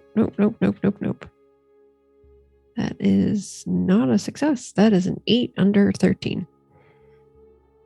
Okay. So this actually is another mishap. So everyone takes 2 fatigue. A day gets added to the journey. So that's +1 to this. We'll cover that in a sec. And then you would normally take an additional point of fatigue, Aurinial, but since you have your specific talent there. Dwarf. Sorry, I'm a ranger. You're not a Sorry. dwarf. I'm surrounded by dwarves. Very confused. Am I a dwarf? Endurance. Everyone's a ranger. dwarf. You have dwarven endurance. So we'll say you kind of come up to the kind of snaking, kind of the curving nature of the river Loon. Like you're at the very northern parts of it. You've traveled far enough north now that you can start to see that the area here is a little grayer. It's not necessarily covered in snow, but there are, little chunks of ice here and there, kind of still haven't fully thawed. Maybe spring is a little late up here, or maybe it's just always like this. It's kind of unclear. And all of you who you kind of bringing some of the furs out to kind of cover yourselves a little bit thicker. And you find this river, and it's not like the brook where it's just a few feet across, but it's actually much wider. And not only that, it looks deeper, and you can see little tiny chunks of ice moving through it. So it's quite cold. And even bending down, kind of taking a quick sip of it, or you put your hand in and you can feel the cold. So just wading through this would probably cause some trouble. So we'll say Aurinial, as the hunter, everyone's kind of set up camp nearby. You're trying to be good about your rationing. You try to keep at least a decent amount of the rations that you've brought for the return journey, dried meats and things. And so you go kind of hunting in the forest. If you can see on the map, there's sort of a forest just to the west of here, forested foothills. And you catch sight of a deer, this kind of prancing about in the forest. And as you're about to kind of let loose your bow, you hear like the sounds of something like a large cracking. It almost sounds like thunder for a moment, but then you realize it's more like kind of the crack of rock. And you look off to the northwest and you see the slope on which so much of this forest has been built on. You see a sudden swash of this like small avalanche of rock and chunks of ice just swoops down, and it kind of smashes and runs over and that kind of takes down a tree or two. And as you're looking up at the source of it, you can see well up the slope. It's daytime. The light is still out. It's a little dark in the slope since the sun is kind of probably over the western side of the Blue Mountains. You notice a strange structure or shape up on the ridge, about 500 yards up, you would say. And you can see what looks like this massive eagle, maybe. This structure, this stone statue. Once more, you've seen so many. You've passed by this more than once. These kind of randomly placed, seemingly randomly placed, or ruins left over and not reclaimed in any way. Mm-hmm. But you see this creature just like right up at the top of where that sort of the avalanche began, and you can see there's on the underside of that ridge there's still chunks of rock and ice. They're kind of dripping down and falling, following the larger slope. But as you're looking at it, you notice then its wings kind of break out, and you see this wingspan of 10, 15, maybe even 20 feet. You don't know. And the head kind of tilt, and you realize it is not a stone statue, but an actual creature that suddenly looks down in your direction, and you swear you can tell, Aurelio, that is staring at you. Even at this distance, its head just is so perfectly aligned. And then it leaps off into the air and begins with these huge and slow and methodical thoosh, thoosh, thoosh, and begins climbing into the air and flying kind of in this northeasternly fashion. It's very pale as it passes overhead. It's kind of this white and gray coloring, much larger than the hawks that Gilly was able to recover. Like, this thing is huge. You probably have heard stories of maybe creatures such as this, but you've never seen one yourself, and never here. Well, then again, you've never been here before. But it almost seems to blend in somewhat with the now kind of graying, whitish sky. The clouds above are like these big tufts of snow or cotton. And you see the creature just swoop into one and then disappear, and you never see it kind of come back out again from the cloud. A few moments later, will just sort of take a deep breath. Yeah, a moment or two later, as you're kind of stepping away, you look back, your deer is gone. Like the sound of the crack caused it to run. Mm-hmm. And you eventually find like a snow hare or two, like a small hare that you're able to take out, and you've got two of them kind of over top of your back as you're coming. And you see on the ground as you're passing by this small, like localized little avalanche, you see on the ground this enormous feather. Must be like the length of like your forearm, maybe your full arm.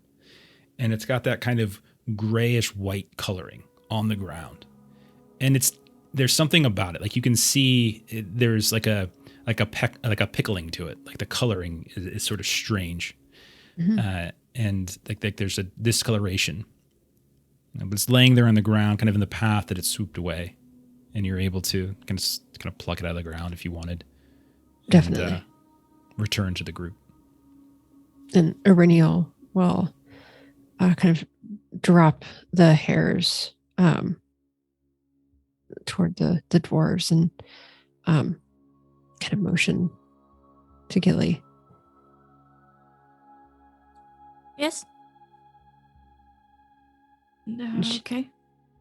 You expect us to cook this? Fleet, you know how to clean. I'll do it. I don't mind at all. This looks great. Nice job, Irenial. You're very welcome. We will eat well tonight. And she kind of gives you like a kind of a fake toothy grin, and then kind of turns around to Gilly. Just saw the most fearsome flying eagle, and she'll kind of, from under her cloak, she'll kind of pull out this feather. Just look at the size of this. That could eat me.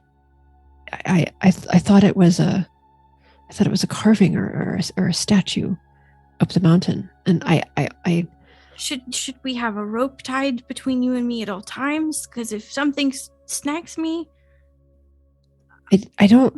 It flew away, so I could be wrong. I could be just thinking that everything is out to get us. But it was just the size and the color. Eagles don't come in this color. Did you hear whispers when you saw it? I don't believe I did. Well, that's good at least. Gave me quite a fright. There was an avalanche first, and then it flew off toward the bay. It's headed off in that direction, but I saw you grabbed a feather from the hawk the other night. If you want to add this feather to your book, I could describe it to you. You could draw it later. Yeah, we could do that after dinner. It's like 3 times the length of your book. Like if you place it in a it just close like the book, sticks out. it's sticking out like it's a far too big hot dog and a far too small bun. Which is Have you ever exactly what happens. Go ahead. Have you ever skinned a rabbit in your life? You're butchering it. Oh, Floyd, we'll be feasting like we're in the halls of Gladrock tonight. As I accidentally just like rip a leg off. Oh God. Yeah, you just do an absolutely hideous job. Roll a hunting test, Daggett. Yeah, this is my my talent here. So that's just a plain D12. That's a fail. So, Floy, you're not wrong. He does an atrocious job of skinning these conies here, and to the point where like there's still meat left on the fur that he kind of discards off to the side. And like he doesn't like in certain places where you'd expect him to have like kind of cleaned away some of the fiber or some of like the tendon areas and kind of break this apart. He hasn't done that. And you know, his job is so poor that like you basically get the meat of essentially one large hair from these 2 kills. And so it's a very light meal in terms of meat. And the whole time I'm talking up how good it's going to taste.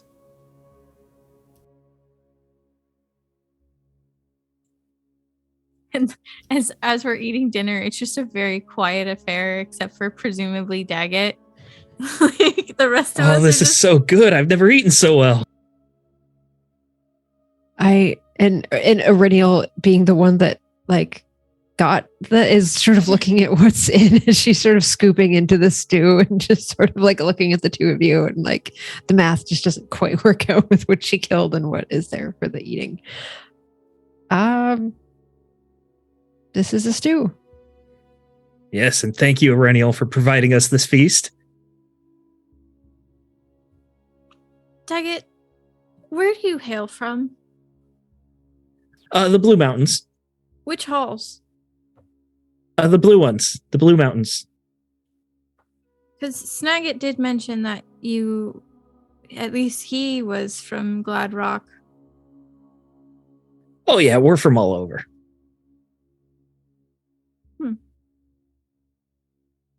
Where are you from? Bree? Bree. I've always wanted to go to Bree. I've heard it's amazing. Where is it? I thought you traveled all over the place, Daggett. I tend to go north and south and east. I don't think I've made it that far to Bree yet. Well, then you'll probably I don't never go come west across much. it. Not even something you'll need to know then, if you stake to your northern areas. I mean, you're more than welcome. My dad does grow delicious sweetgrass. Do you smoke? Oh, sweetgrass. I love eating it. No. It's okay. And Gilly was gonna offer you some to smoke with her, and then she just puts it right back away.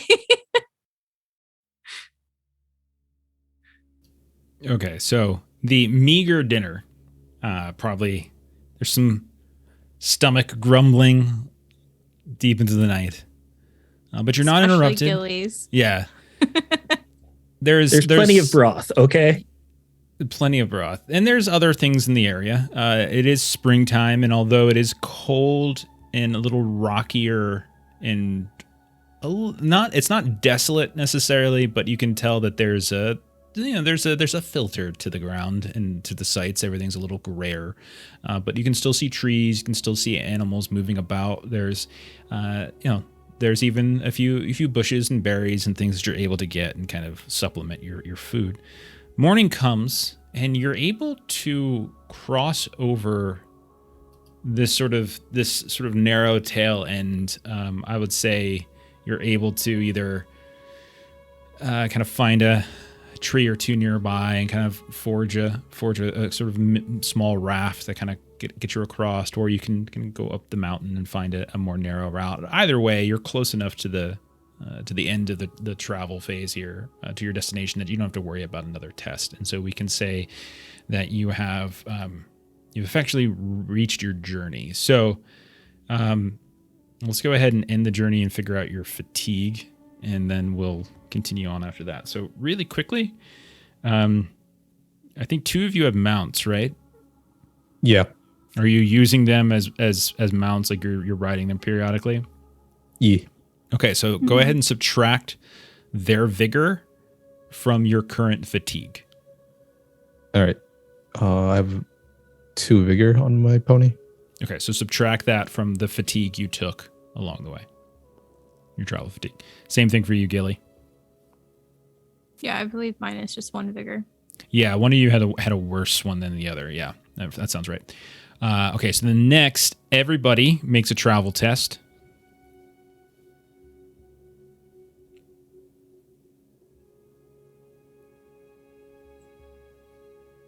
Success. I passed. Oh. So a success will reduce your fatigue by 1. And then each additional success you roll on your bonus die is another 1 reduction of your fatigue. Just a regular success for me. Yeah. Melissa's so bored right now. Fatigue. What is I was looking at Steven in chat saying that he forgot to pick up a mount. Like, you wanted to pick up a mount, or you're just saying No, that? he just wanted to lift it to demonstrate his feats of strength. I'm not used to playing a character with a wealth score. So I could actually have a mount now, and I just forgot. It's no big deal. Whoops. I even gave you time. Okay. Yeah, you did. It's not your fault. Very rarely is it. But I can appreciate the being very poor rarely and, it's like- mine. It's usually yours. All right. I can appreciate that. Like, there's nowhere near enough treasure to buy a mount for good old Renio. All your remaining fatigue that you have left is now put on your character sheet, okay, in your travel load box by your load score. Okay? Got it. All right. And so remember then that you will recover fatigue if you're taking prolonged rests. So in a safe and sheltered refuge, but we'll cover that when the time comes. So that's where you're at right now. And so what we'll say is you spend the day. It's another day or so to cross the river. You build some sort of raft. You find an easier route, whatever it might be, to kind of bypass the tail end of the River Loon, or at least actually the starting point probably of the River Loon, well to the north here. And eventually you kind of continue along the foothills. And that's when I would say Floy and Daggett, you recognize that sort of at the base of one of these foothills, you actually see what almost looks to you like this snaking dwarven path. Like you've seen them in your own way along your own halls here and there. It's slightly overgrown here and there, but you can tell it has the same kind of sort of circuitous paving route. But you see a path that seems to kind of weave its way up further into the foothills. You kind of put your hands kind of up to your brow and you look up and you can kind of see, maybe a mile, maybe a little bit more as you squint along like the sort of this relatively flat face of the mountain. It looks almost like there once was some kind of sort of edifice that's kind of collapsed in upon itself, and you would probably wonder if maybe that sort of sneaking path leads up in that direction. This doesn't look familiar to me at all. I feel like maybe we took a wrong turn somewhere. Should we go back a mile or two and try to find the right path? You know very well we're here. I'm just trying to... You keep telling me if I take you to the wrong place one more time. I don't want to make any mistakes, Lord Floy. It's okay. You can make as many mistakes as you want until we get to Snagit. Because you're my ticket. to the axe. I clap you on the back. Oh, we're becoming fast friends again. Does he know the stakes that are at hand? Apparently, threats do not fear him. No. Did you inform him about our adventures in Angmar? Very little. That Angmar. explains why he's so chipper. He doesn't understand. Understand what? That great darkness is growing and the fires have been lit in Angmar. And that the darkness is encroaching closer and closer to our homes. Well, you're a very sad hobbit, aren't you? If you've been to where we've been, you would also feel the sorrow of losing friends. I kind of soften a little bit there, and my smile shrinks a little bit. I'm sorry. That's fine. Not many would understand the situation we're in. But let us head up this path. Does appear to be the path to take. And you do, and it's not too difficult. Like I said, it's an older path. It's overgrown at times. You can see where more than once along the way, a chunk of rock or maybe a small overgrowth, something crumbles off to the side, but nothing that is particularly difficult at all. Even your ponies are able to traverse it without much difficulty. Eventually, after maybe an hour at most, as you're being careful along the way as you venture up, you do notice that the path does in fact, as your instincts were telling you, Floy and Daggett, it does in fact lead you to what you think was likely once a mine entrance. You can see like the sort of the various shapes and the reinforcements, they all kind of collapse. The stone itself doesn't seem to sort of quite have been worked anytime recently, but you can see that it's caved in. And at once this was clearly an entrance to a mine. But it doesn't seem to be accessible currently. Like it's the rock, the stone, and you can see some of the reinforcements. The reinforcement beams have all kind of collapsed and kind of blocked whatever this would lead into. I would say if anyone would like to, or you can either roll a scan or an explore. You can do a assist too if you want as well. Instead of rolling on your own, you can help somebody else out. You said scan? Yeah, scan or explore would probably be fine here. I have advantage in scan. Advantage? No, be careful. Be careful.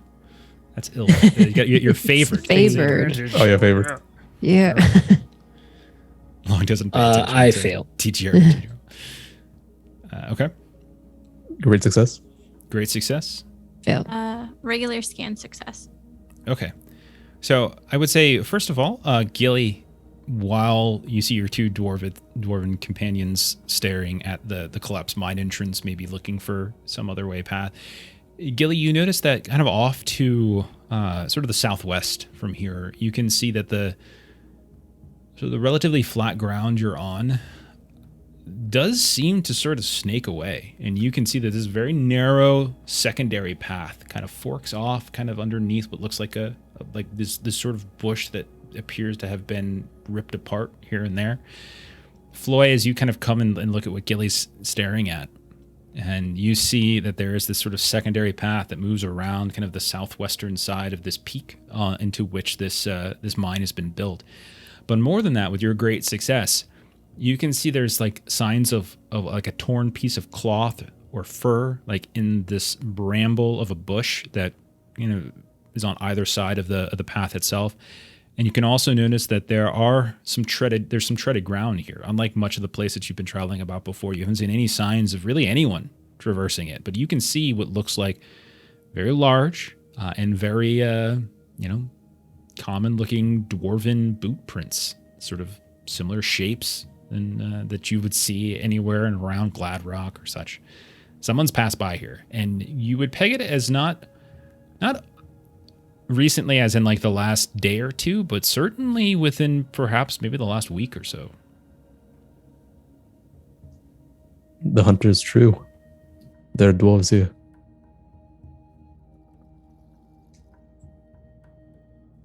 Well, that is good news, Daggett. We may find your brother soon enough. Oh, I'm sure it's not Snagit. There are dwarves all over these mountains. And that doesn't even look to be his boot size. He has extremely small feet. I used to tease him about it all the time. There is one set of boot prints that you notice kind of skirting off to the side. Very small. Very small. Oh, look, a child dwarf is here too. It's in the canon that dwarf children, like, they're born with enormous feet, and then over time it shrinks. They shrink. It's a true story. So I think if I had a family member that I was able to see soon, I would be hopeful for this. I agree. Oh, I know Snagit's fine. I just don't think he's here. Do you not care to see your brother? Oh, I love seeing my brother. We get along just great. Then this will be a happy reunion. Indeed. And you will get your treasure, Floy, as this excursion is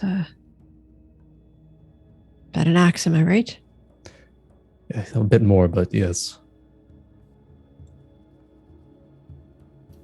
So I'm presuming then you follow this side path around? Yeah. Is that fair? Do you leave your ponies out here? What do you want to do with them? Is there room for them to come in? You can bring them in, but you would know that, you know, this is a mine, not necessarily a dwarven city.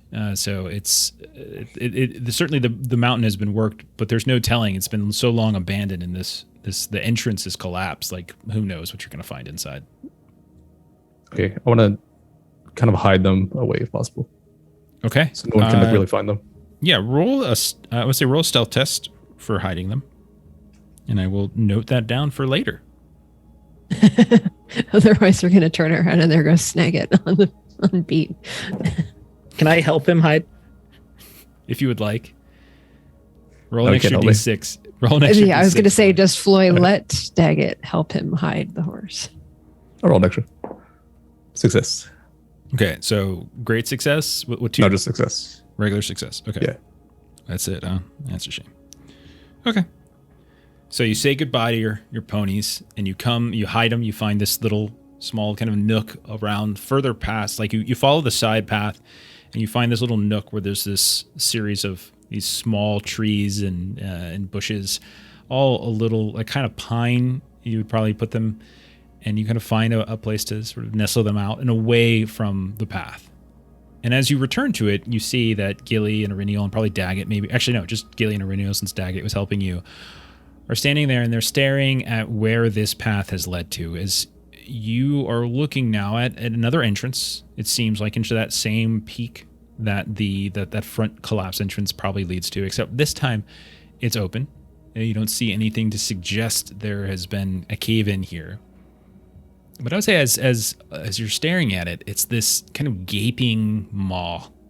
It almost looks like the side of the mountain is like opening a mouth in a way, and you can see that at the very top of the cave in, or the cave opening, you can see these little kind of bumps, little striations that almost kind of look like teeth or fangs of some kind, and the sort of the working of the rock, the striations kind of create this strange effect. Is almost, it's like a face. It doesn't look like an actual face the way that Floyd's discovery did, but it just more is just sort of the natural look of the rock. But nonetheless, there is an open entrance here that seems to go into these mines, these old mines. While the boys were dealing with the horses, Gilly would like to look for like danger, like traps or markings of animals, like predators that might be nesting in the entrance. Okay, roll a scan test.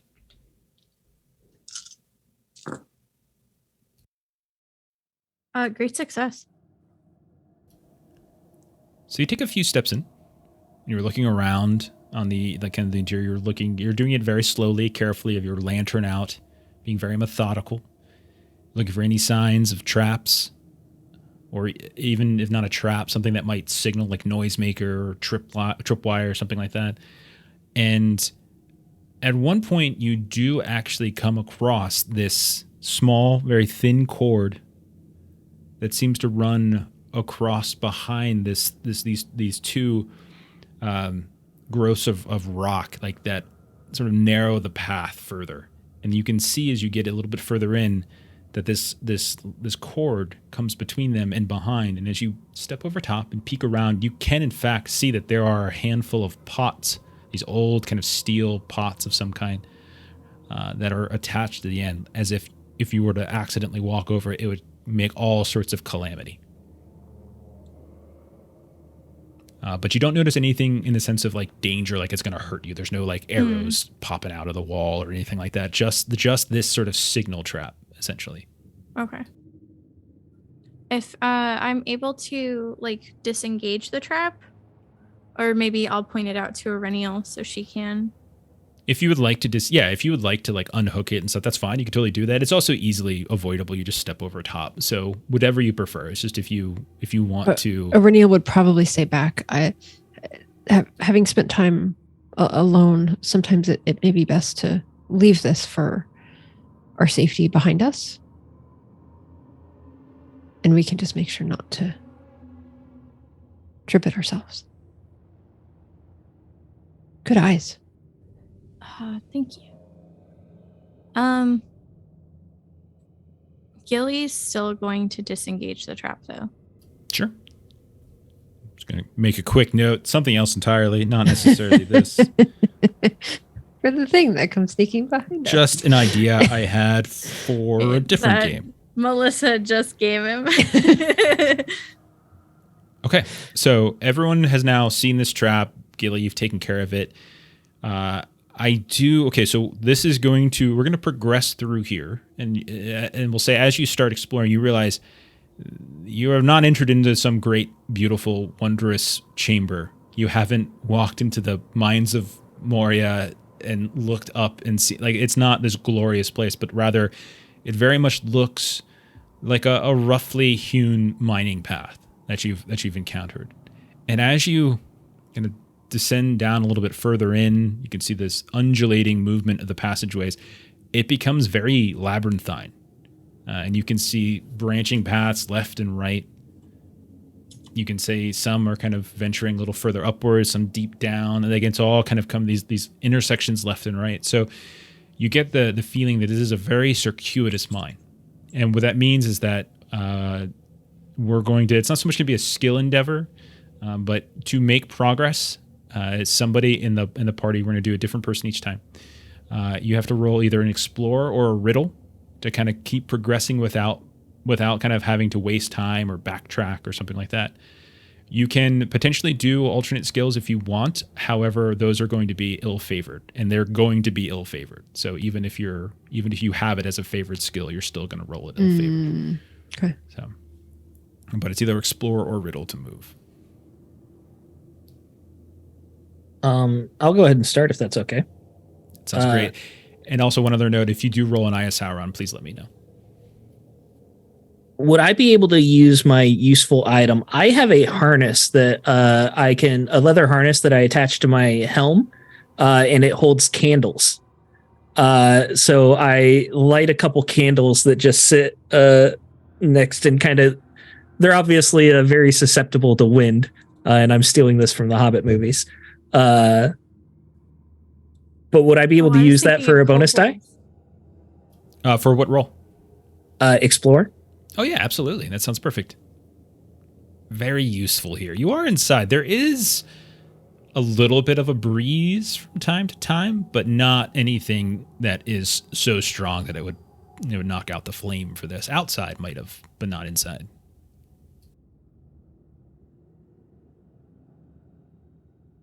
That is still a failure for me. The whole time, my heart doesn't really seem in it, and I am singing at normal volume a dwarf working song.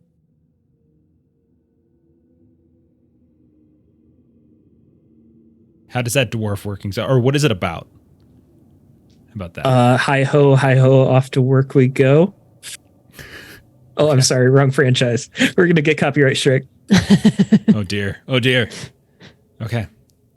So Daggett, takes the lead. Oh my god, I spoiled it. Daggett takes the lead, and he gets this little fixture, gets this light up. Gilly, you look at your lantern, which is probably giving off much more light, but nonetheless, Daggett, a dwarf in a mine should be reasonable for him to take the lead. And you find yourselves moving down one passageway and kind of passing these old striations. Occasionally you find signs of reinforcements from time to time, old tools on the ground, like well past any usefulness. They kind of collapse in your hands if you pick them up. Some of the iron of the tools and things like that are still intact, but like anything that was wooden, like it's sort of faded. It's been hundreds of years, if not longer, since these things have been probably used. You're pretty sure. And every now and then you do catch sight of what you think might be a track in the ground. Gilly, more than once you actually, I'm just going to give it to you because you're looking for it now. More than once you actually find another one of these, one of those like noisemaker traps, as if somebody has tried to set it up. And then, maybe Daggett follows those passageways, but then they lead to dead ends. And then you have to find yourselves working your way back. And then an hour or two goes by and you find yourselves lost. You have no idea whether you're 10 feet from the entrance or whether you found, something new, but you're kind of guessing at this point. Daggett, you find this intersection, and you just kind of do a little follow your nose, maybe. And I tell them that I know for sure this is the one. And as you go in that direction, you do notice actually, well, this actually does look a little different. And then you see on the ground, kind of stretched out in front of your path, rock, as though the right-hand wall as you're going down this passageway has caved in somewhat. And you have to kind of squeeze past, but you're able to kind of suck in a little bit. But as you're passing, you notice that where the wall has caved in has left this sliver that's roughly the same width as where you're kind of squeezing now. And looking through, you get this horrible scent, first of all, this sort of rancid scent. And you can see that there is a body slouched kind of against the wall inside that little alcove of rock, like as if there was like a pocket of stone. And now it's been kind of cleared or removed, or the collapsing of the rock has kind of reopened that pocket. And you can see that there is a occasional faint flickering of light from what you think it might be mail, Daggett, or a sword or metal. But there seems to be a body within this little alcove that you could potentially sneak into. I do become a little more frantic. Like I've been pretending to be confident this whole time, saying I know exactly where I'm going. When I see this, you see a little bit of a shadow cover my face, and I kind of start scrambling towards the body. So you squeeze over, and as you do, you feel your arm scrape against the side of the wall, and you're going to take 2 points of damage as you take this huge and horrible gash on your forearm, leaving blood. Maybe you don't even pay attention, or maybe you look quickly, and then you kind of jump down onto the ground and kind of scramble forward, and you realize, as now that the light has gotten very close to the body, you exhale maybe, as it is not a dwarf. And it is not anyone who has died recently, but in fact, it appears to be human-sized, elf-sized, good 5 to 6 feet perhaps, but this long, decayed body. You can see it's mostly just skeletal bone, and you can see there's dust and grime and residue over top of it. It has what looks like some kind of soldier-like armor. You can see there's sort of links of metal here and there, plates of it that are kind of overlapping. And you can tell that there's grime covering what you think is some kind of heraldry. There's a helmet that has been kind of cast aside and kind of fallen off of this now bare skull with their head kind of down to the side. And you can see there once was like cloth or like cloth over this, but like it's so dry that just the slight touch of it just causes it to sort of rip. But there's some kind of heraldry on here that seems unfamiliar to you. Reniel, this seems like it might be one of your kind. I'm so. Oh, and she hadn't quite noticed the body. She'll come see what she can see with the cloth. I'm sorry go inside. for your loss. You come inside, and I would say, yeah, I'm just going to give this to you. I don't think a roll is necessary. But if you reach down and kind of wipe away some of the dust and the grime that is caked on top of this armor, you do see a very similar bit of heraldry that you maybe have seen in Oswald Breaker's books. You remember that he has been collecting the history of Arnor and the sort of the branched off kingdoms of Arthedain and Cardolan and Rudaur and whatnot. And you do see this kind of variation of the Arnor five-pointed star that looks to be more like something Oswald might have said he presumed the heraldry of Arthedain to be. You also notice that there is a sword in the ground that's kind of covered in dust. You're able to kind of like move some of the dust and the grime off of it. It's dulled, but likely a quality blacksmith might be able to restore it in some way. It doesn't, it looks just like a fairly well-crafted sword, and it's been kind of entombed within this natural alcove. And then you see, as you are dusting away some of the grime from the chest, the tunic kind of like rips apart accidentally. And as it flops forward, you see hidden underneath it, there is this beautiful dagger that has this very bright, sort of precious metal kind of wrapped around the pommel, tiny bits of jewels and such. Far more, you would imagine, far more, probably worth more than this sword in the ground. Mm-hmm. Mm-hmm. Treasure 3, basically. And Aurenia will turn to Daggett and say, "This poor soul has been here for quite some time. In fact, still resting, as it were. But not one of mine." Well, regardless, that knife has been sitting here a long time waiting for it to become one of yours.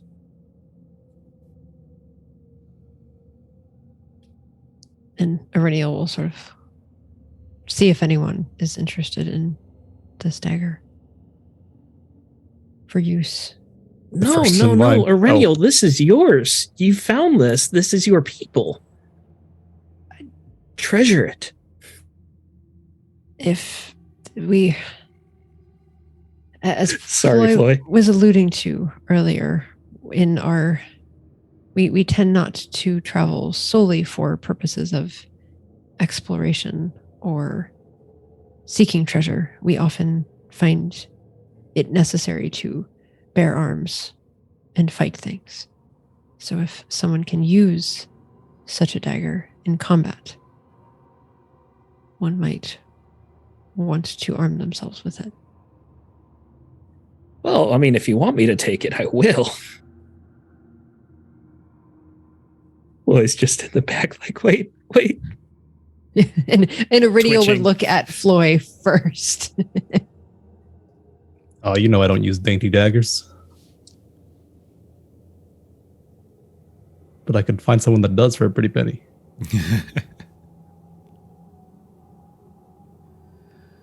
So, if no one immediately is going to use it for combat, Aurenia will pocket it. okay, add 3 treasure to your score. Okay. It is treasure, by the way. It's not like mechanically a dagger. It's just treasure. Okay, just checking. Yeah. If I give you a treasure score, I'm telling you it's treasure. I don't like to just like fully abstract it. I like it to have a little flavor on top of it. So while the three of them, Gilly, are debating who's going to take this dagger, you hear the faint and distant ringing, the clamping of like the crackling of metal on metal, like one of those sound traps have been triggered. It's a ways away, but with the way the passages works, it kind of like echoes down. You're not sure which way you heard it from, the way you just squeezed through or the way forward. You've certainly not traveled through this passageway before. This is new, but you can hear it as if somebody else is moving about within these passageways. And so I'm going to need somebody else now to sort of push, again, this explore or riddle, normal. Or if you wanted to try to do a different skill, it's fine, but you're going to roll it at ill-favored as it's not suited necessarily for what we're trying to do. Reneel can do explore. Okay. So you step out, you tuck the dagger away, maybe in your pack. You flip it open, you look in. For half a heartbeat, you swear you see the hilt of a sword in here. But you realize it's not a sword. It's not the Morgul blade, that strange, grimy pommel, but it's just kind of the tail end of one of your snowshoes, still repaired and kind of ashy in color, in a slightly different color than you've seen the wood before. And then you slide the dagger back inside, step out of this natural alcove, and then you continue to push into the darkness ahead. So how'd you do on that roll? Just a regular success. Regular success? Okay. Yep. All right. So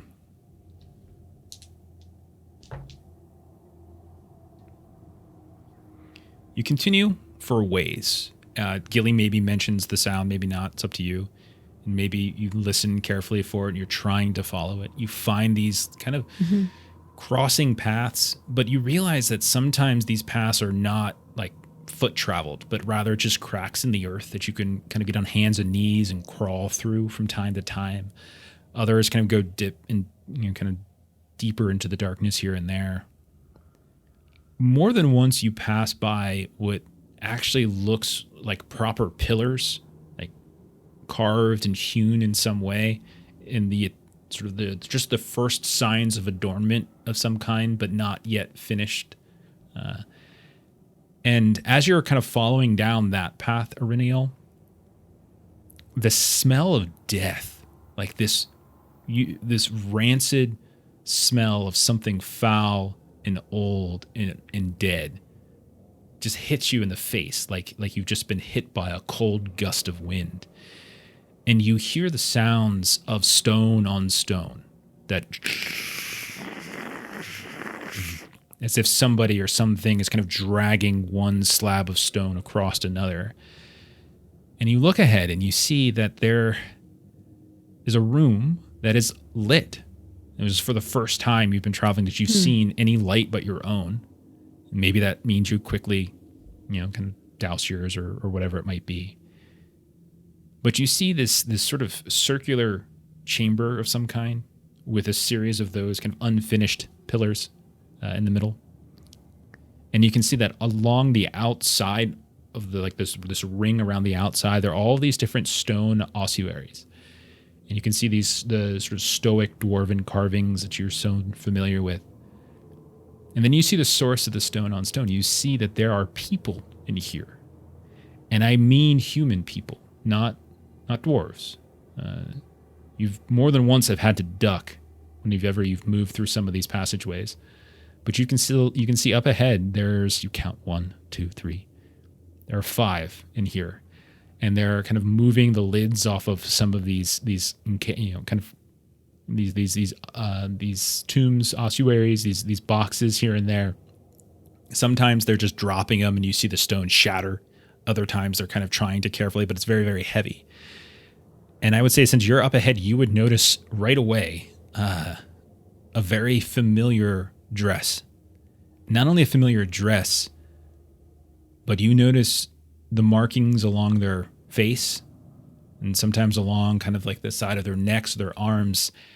You recognize hill folk.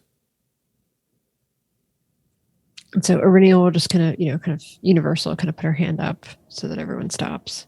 And make a stealth test to see if they actually notice you first before Okay. you make any other major changes. All right.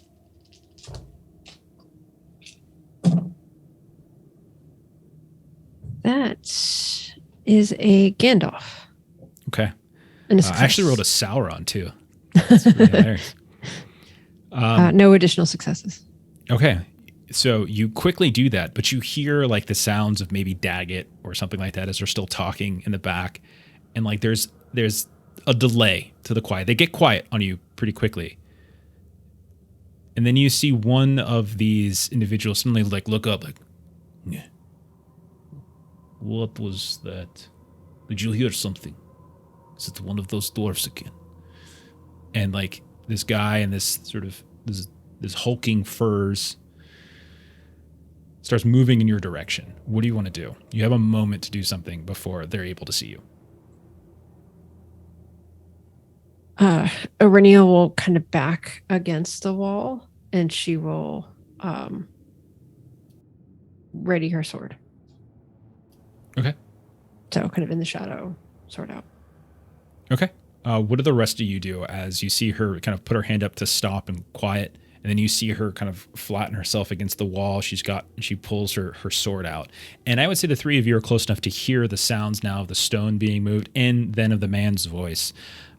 Gilly and Floy, after a moment when you see him getting kind of closer to this entrance, like you are kind of in this sort of half-composed passageway leading to this chamber. You then would see in a moment hillfolk. Like the two of you would recognize a Daggett. You wouldn't be able to know the difference between one human and the next. So Floyd, first thing I would do is put out my candles. Okay, so you quickly and pull out my mattock, my hammer / pickaxe. Okay. Gilly and Floyd. Follow Renewal's move here. Back up as best I can, hide in the shadows. Flatten against the wall. Did you take your weapon out? I won't have it up. Okay. Gilly? Gilly will close her lantern or like douse it as much as she can to make us less visible immediately. Mm-hmm. And set it down to get her bow and arrow out. Okay. So everyone but Floy has weapons at the ready. You're flattened yourselves against one side of the wall. The lights are out, so it's dark in here. They're moving forward. They have a torch in one hand, and you can see as they get closer, they have this curved sword. Now, you've encountered hillfolk before, but most of the time you've seen them, they've been using fairly mundane weapons, clubs here, a dagger here or there. Some of them have had kind of crudely made bows, but you can see this sort of dark blade. This like the handle itself as it comes in, despite the fact that there's light shining on it, it looks dark in their kind of gloved hand, and the blade itself kind of flickers a little bit sickeningly in the light as he kind of steps into the darkness. And he takes one step and then two step, and then the light kind of casts over top of Aurenial who's out in front, and he turns and he sees you. His eyes go wide, and he goes to do something. So I'll give you a second, because you did actually, your stealth worked and he didn't. He just kind of vaguely heard you. So I'll give you a second to do something, but you can tell he's about to shout and maybe slash out at you. Aurenial saw them grave robbing, so she is going to attack him with the sword. So Floy? No.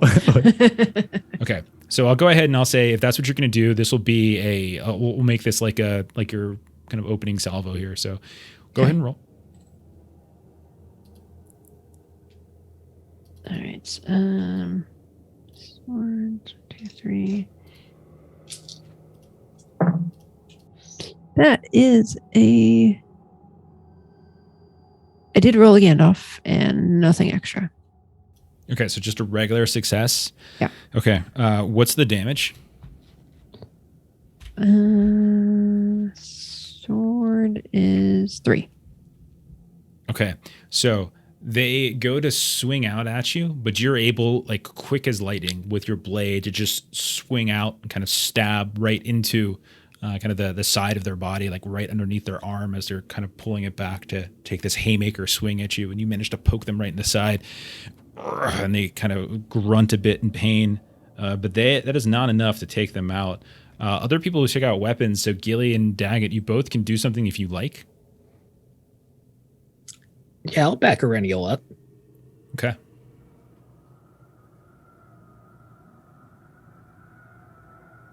So go ahead and roll your attacks. Gilly, if you're going to attack, you can go ahead and roll it. So you can go one after the other.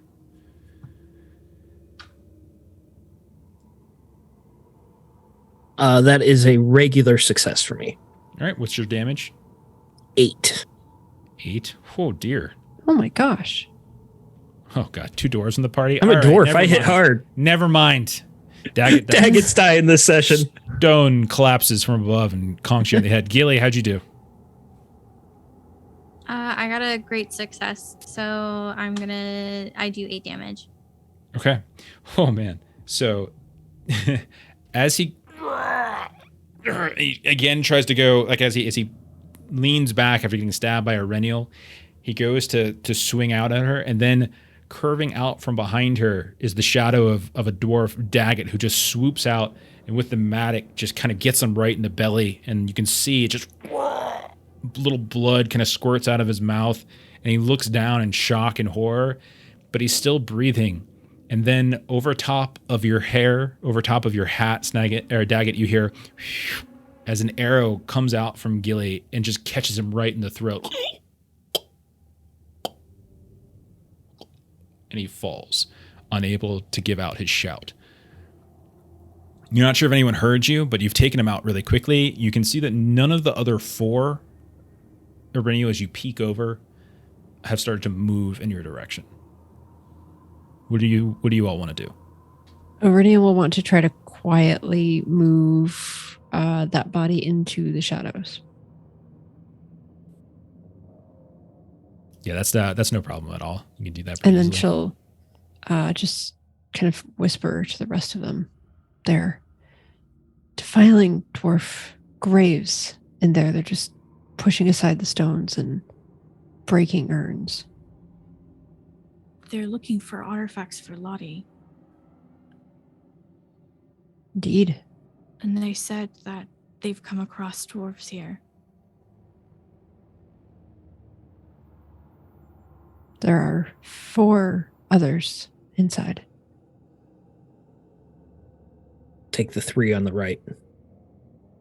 I start walking in. Okay, if you just walk in unabashedly with great pride, they will immediately see you. And they'll look, It's another one of those dwarfs. Let's take this one out like we've taken out the others. and like they kind of turn to you, and like they kind of drop what they're doing. They pull out their weapons, and they can see grins like, This ain't one of the smart ones coming at us by himself. and they start to move out and around, and looking like they're starting to surround you. And it's at that point we'll say like Irinial probably, maybe Floyd. Does Floyd come to help? Oh, I was seeing if he was baiting him into the tunnel or not, but if not, I'll come up. Yeah, that was totally my plan. I don't think that was your plan at all. You said you walked in there and you're cracking your neck left and right. You're being a cocky little dwarf. But we'll say like Irinial, Floyd, you're both there within range, and we'll go ahead and say that there are 4 of them. We'll quickly do a small combat here. Okay, so there are. You can tell one of them May is the kind best of, dwarf win. One of them's kind of doing the talking here, and sort of you can tell is the equivalent of, you would say maybe a leader type. So I'm just going to put a couple quick tokens on the map. That's the one I'm walking at. So the one off to the right is the one that's kind of doing the talking, and then there's these other 3. So I'm going to say your opening volley's gone, so we're done with that. But go ahead and I would say you can go ahead and assign yourselves to where you want to go. So put yourself in stances, or say what your stances are at least, so I know. And then we'll go ahead and get this started. So one on the Forward grunts. for me. Okay, Forward as well. Yeah, forward as well. Okay, so Daggett, you take the one that looks a little bigger, the kind of the leader of the group. Then Iriniel and Floyd, go ahead and put yourselves on one of the other untaken targets. My foundry might be bugged. Okay, I'll just put you on one. Don't worry about it. Yeah, I'm having trouble with it too. Yeah, it's probably because the map is gigantic, so it's a very I'd used one of the very big area door maps. Okay, and then I'm assuming Gilly, you're in rearward. Rearward. All right, I'll say that the extra one is probably going to go towards Daggett since Daggett was the first in, so that one will come towards that. So there's going to be 2 on Daggett. Bring All it right, on. All right, so so we've got 3 of you are in forward stance. Daggett, you started us off, so it's your turn. What do you want to do? All right, swinging the Matic. I'm gonna make him eat his teeth. Oh shit, that was almost a miss. Let me double check my target number here. Need a 13, so that's 9. That's a 14, but I got an extra 6, so it's a great success. I'm going to use that to deal extra damage. Wait, I can do that to cause a wound, right? I'm completely forgetting combat now. I'm sorry. What did you roll on your D12? 3. But I got a great success. So I don't remember what I can use the other 6 for. You can use that other 6 to increase what would have been the die result on the D12. Yeah, that's not enough then. Yeah, exactly. So yeah. Heavy blow would make the most sense. Heavy blow, then damage is normally 8. Okay, so then Are you using a two-handed weapon? Two-handed weapon, yes. Then you get it's another fell +1. and grievous. Okay, and so then since you're doing a heavy blow, it's just what's your strength? Add your strength to it as well, and that's the amount of damage. +1 for two-handed weapon. You got it. 8, so 16. Okay. Did you factor in the +1 that Melissa was mentioning? Yes. Okay. So you go for the one that's doing the talking, and they're just like, stupid dwarf. Yeah, actually, that's not as bad. It's like, this is a stupid dwarf. Look at him. And then you just charge in, and just without a whole lot of fanfare, you just bury your Matic like right into his chest as he screams in pain, and like the scream like kind of echoes throughout the chamber. But it's not enough to actually take him out in one shot. That hurt. That hurt a lot. Floy or Iriniel, also in forward stances. Which one of you would like to go next? I'll go next. Okay, go for it. Unfortunate you weren't the people we're looking for. I've got my axe out, 4 pips on it. Get a bonus for forward. Gandalf, great success. Of course, of course. Okay, yeah, what's your total damage? 14. Okay, do you want to use the Gandalf, like piercing and everything? Yeah, piercing. Actually, just use, if you just do endurance, you'd be able to take them out. Without having to worry for like my armor roll, my defense roll. If you do 14 total. If I use the heavy blow. If you use the heavy blow, okay. So do you want... Is it piercing anyways because it's Gandalf? Or wound? Or how does it work? I like how we played like... We took 1 week off and it's just completely gone. Everything's got. All right. I do believe you're right that whenever you roll a Gandalf is a piercing blow. Okay. Yeah, when you roll a 10 or a 12 on your feet die, it's a piercing blow. And then if you, like we were talking about with Daggett, you also can potentially spend an extra bonus success to trigger pierce on a weapon if you have it to increase that sort of D10, a D12 to try to get to a piercing blow. So it's an automatic piercing blow. So let me go ahead and roll my defense. What do these guys have? 2D. They have 2 dice. I'll burn a hate to try to survive this to get an extra die on my protection roll. What's my target?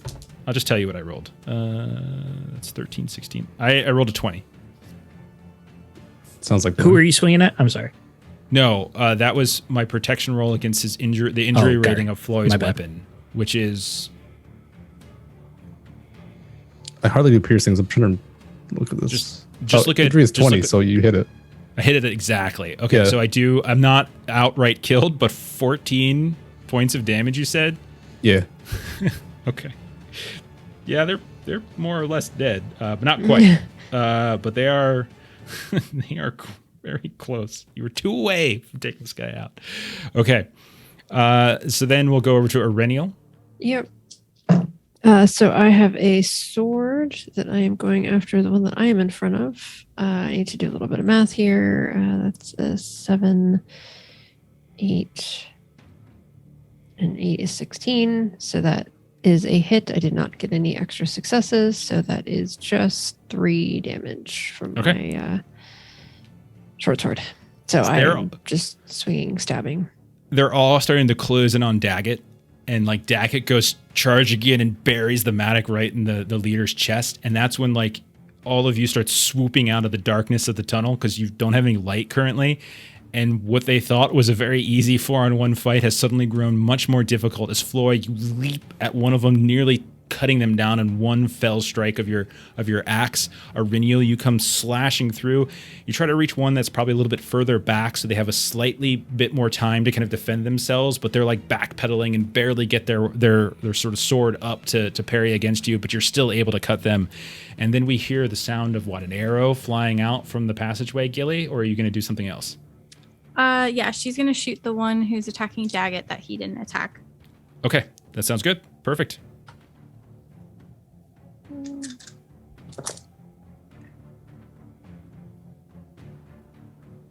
So I got a great success. Okay, what's the total damage I'm looking at? So I rolled a 10 on my die. So okay, so that's a pierce then. So I'll do the same thing I did before. I'll burn a hate to get an extra. I guess get an extra. Okay. Your target die 16. Protection. I hit it exactly again. I rolled exactly a 16. Okay, so I just do. I'm gonna spend my 6 to do the bursting damage, so 8 damage. The heavy blow. Okay, so 8 or damage. Heavy blow, right? sorry, yeah. So they look down and like they're looking. Their eyes kind of squint at the actual passageway that's encased in darkness. You don't have your lantern out, but you're shooting into light, and so it's like an arrow just came out of nowhere and just plunged right into their chest. Okay, so their turn. We'll start with Daggett since there's 2 of them. They're gonna on him. They're all gonna get an extra. At least I get 1 shot with this guy. So we'll start with the one that just got shot with the arrow. We'll shift around to kind of put Daggett between him and this passageway of fiery arrows, and we'll swing. So I'm gonna take my extra die, obviously, because of just the numbers. I'm not gonna spend any extra hate. It's a 10 on the die. There we go. No extra successes though, since 9. It's 13. I'm sorry, that's not right. 9 plus 13 plus 10. It's 23. 15 parry. I am no longer Erebon. Oh, you know what? You're also in forward stance, so I actually do get an extra. You get an extra die. 1 more. And I did roll a 6. Look at that. Oh, Look at that. I'm so glad I remembered that. Okay.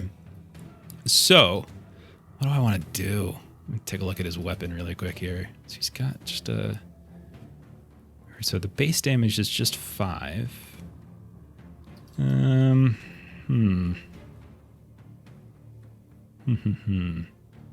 Well, I did roll a 10, so I think that's pierce. So so roll a protection roll. And then... Yeah, roll a protection roll against an injury rating of 16.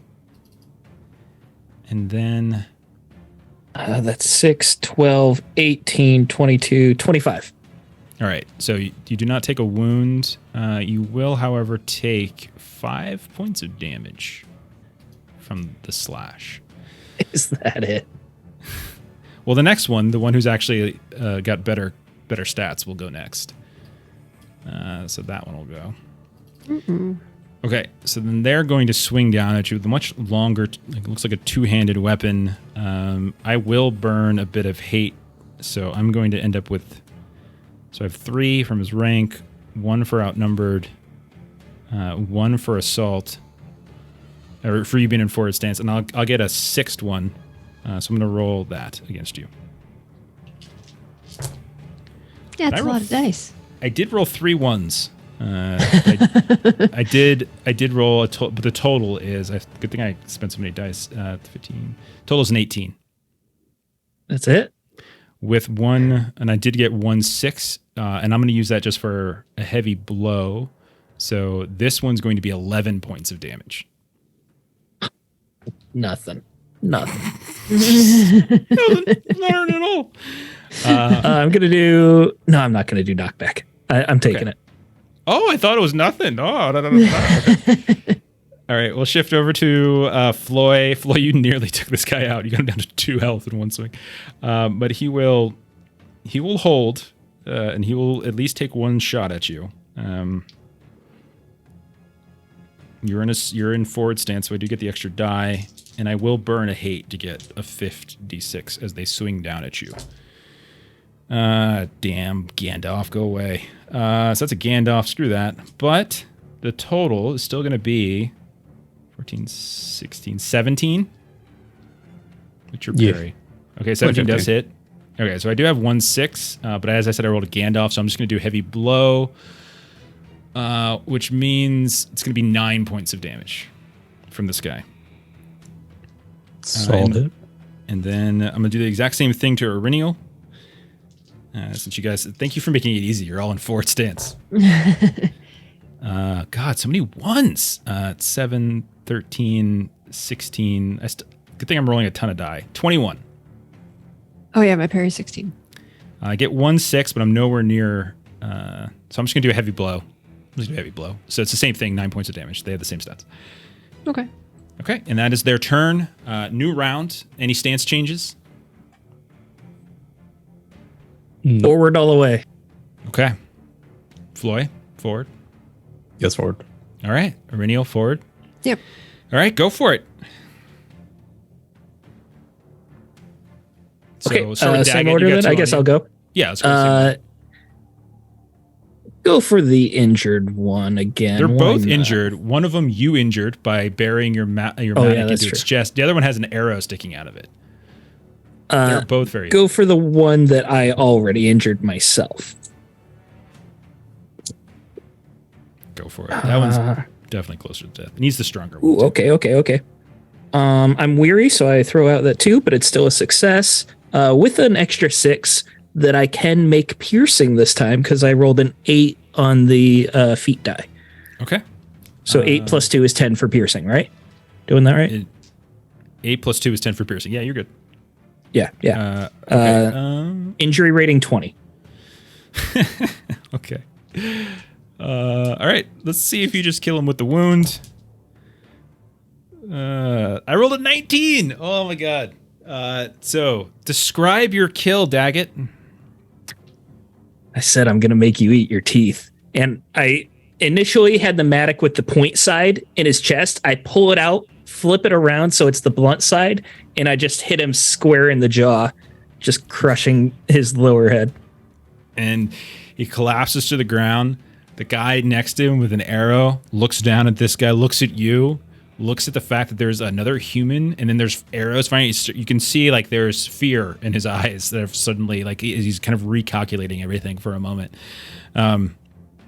We'll go over to Floyd then next. You nearly took this guy out in one shot to begin with. What do you like to do? Just upswing my axe, try to catch him here. Okay, man. Extraordinary success. Describe your kill. You're good. You had 2 health left. Upswing my axe, it catches him in the chest. His chin just splits in half. So you see as he looks over, like you hear this horrible, sickening like crunch and yelp from the leader, and who falls. The guy like hesitates as he looks over top of your head in the direction of where his leader just fell, which gives you just enough time as he looks back towards you like he's about to run, but you catch him and you just this vertical slash, like upswing. And his whole chest, his belly just like rips apart and he falls. Okay. Irinial. Renee kind of looks around and she clearly has an expectation of what she's going to be able to do with this.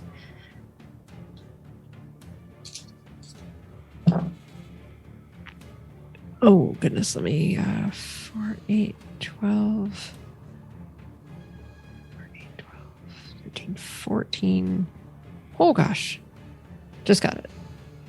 And don't worry about that Pierce bonus issues, Steven. You would have done enough damage with your normal endurance to take him out, so it's all good.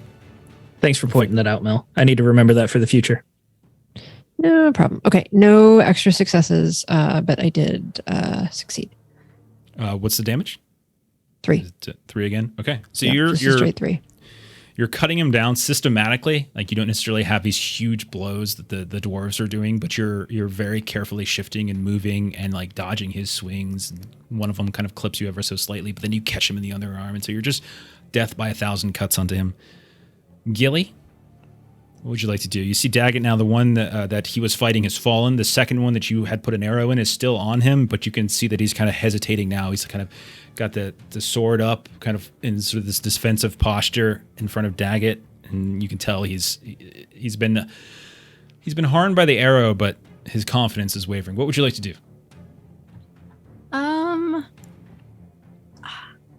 I would like to. I'm gonna shoot him. Okay, yeah. Go I was ahead. thinking of something different, but I was like, Maybe no. I'll let him. No, I'll just shoot him.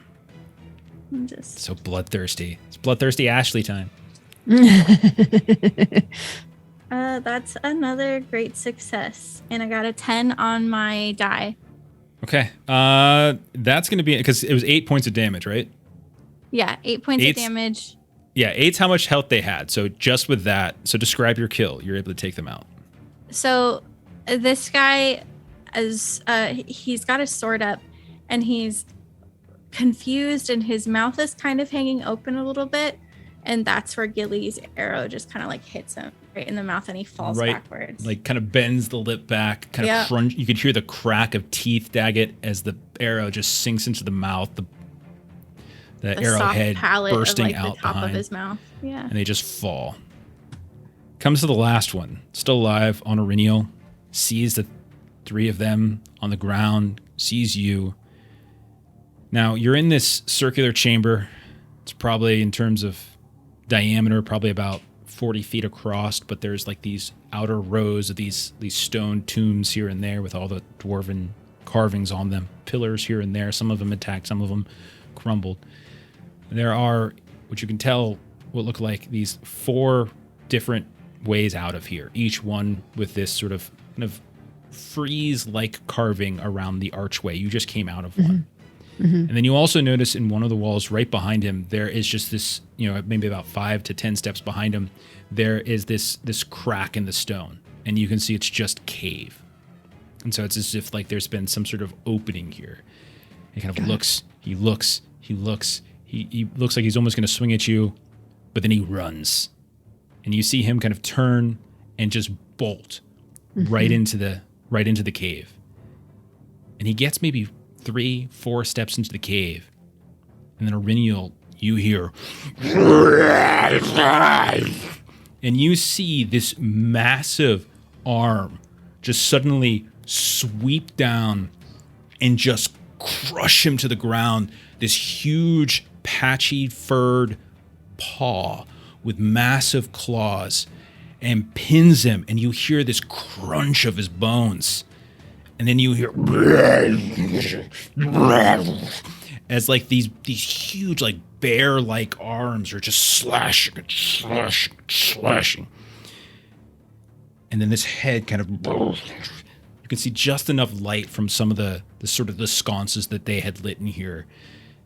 And as it looks up at you, this creature, it's got the body of this hill folk kind of limply hanging from its mouth, like a cat that had just, fought a mouse.